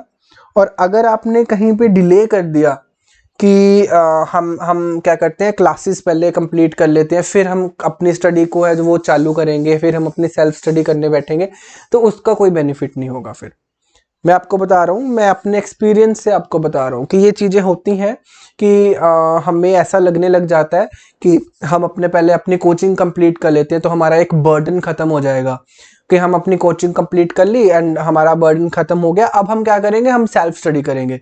तो आपको मैं यकीन से बताता हूँ कि उस टाइम पे अगर तो आप साथ के साथ रिवाइज करते जाएंगे तो आपका जो रिवीजन है, जब आप जो हम बोलते हैं कि पेपर से पहले वाली रिवीजन्स करोगे, उसमें जो आपको टाइम लगना है वो बहुत ज़्यादा कम लगेगा। और अगर आप बोलोगे कि मैं सारी कोचिंग पहले कर लेता हूँ फिर उसके बाद मैं सेल्फ स्टडी करूँगा, तो आपको पता नहीं है कि कितना ज़्यादा टाइम कंज्यूम कर दोगे आप। इतना टाइम वेस्ट होगा ना आपका कि आपको ऐसा लगे और आपको अच्छे से समझ में भी नहीं आएगा। अभी क्या होगा, अगर आप क्या करोगे, साथ के साथ रिवाइज करोगे तो आपके मन में बहुत सारे डाउट्स आएंगे, बहुत सारे डाउट्स आएंगे। मैं तो स्टूडेंट्स को बहुत एनकरेज करता था कि आप डाउट्स क्रिएट करो अपने मन में और फिर उसको सॉल्व करने की कोशिश करो खुद से, कि क्या आप उसको सॉल्व कर पा रहे हो। क्योंकि अगर आप में ये एबिलिटी क्लास के एंड तक, ये एबिलिटी अगर आप में आ गई कि अगर आप कोई पर्टिकुलर चीज पढ़ रहे हो और उसमें आपको डाउट आया और उसको सॉल्व भी आप खुद कर रहे हो, देन यू कैन से कि आप अब आप में कंप्लीट हो। अब आप उस जो सब्जेक्ट है उसमें आप कंप्लीट हो, उसमें आप हम बोल सकते हैं कि एक्सपर्ट हो चुके हो। तो ये आप अपने आप में एक जुनून लेके चलें, ये डिटर्मिनेशन लेके चलें कि आपको इस लेवल पे पहुंचना है। तो उसके लिए आपको डेली की डेली आपको सेल्फ स्टडी करनी है। आपने अपने आप को इतना ज़्यादा उस कॉन्सेप्ट में घुसाना है जो हम क्लास में करते हैं कि आपको उसमें डाउट्स आए और फिर उसको सॉल्व भी करना है आपको, ठीक है जी। चलिए, ओके, थैंक यू, मिलते हैं फिर नेक्स्ट क्लास में, बाय बाय।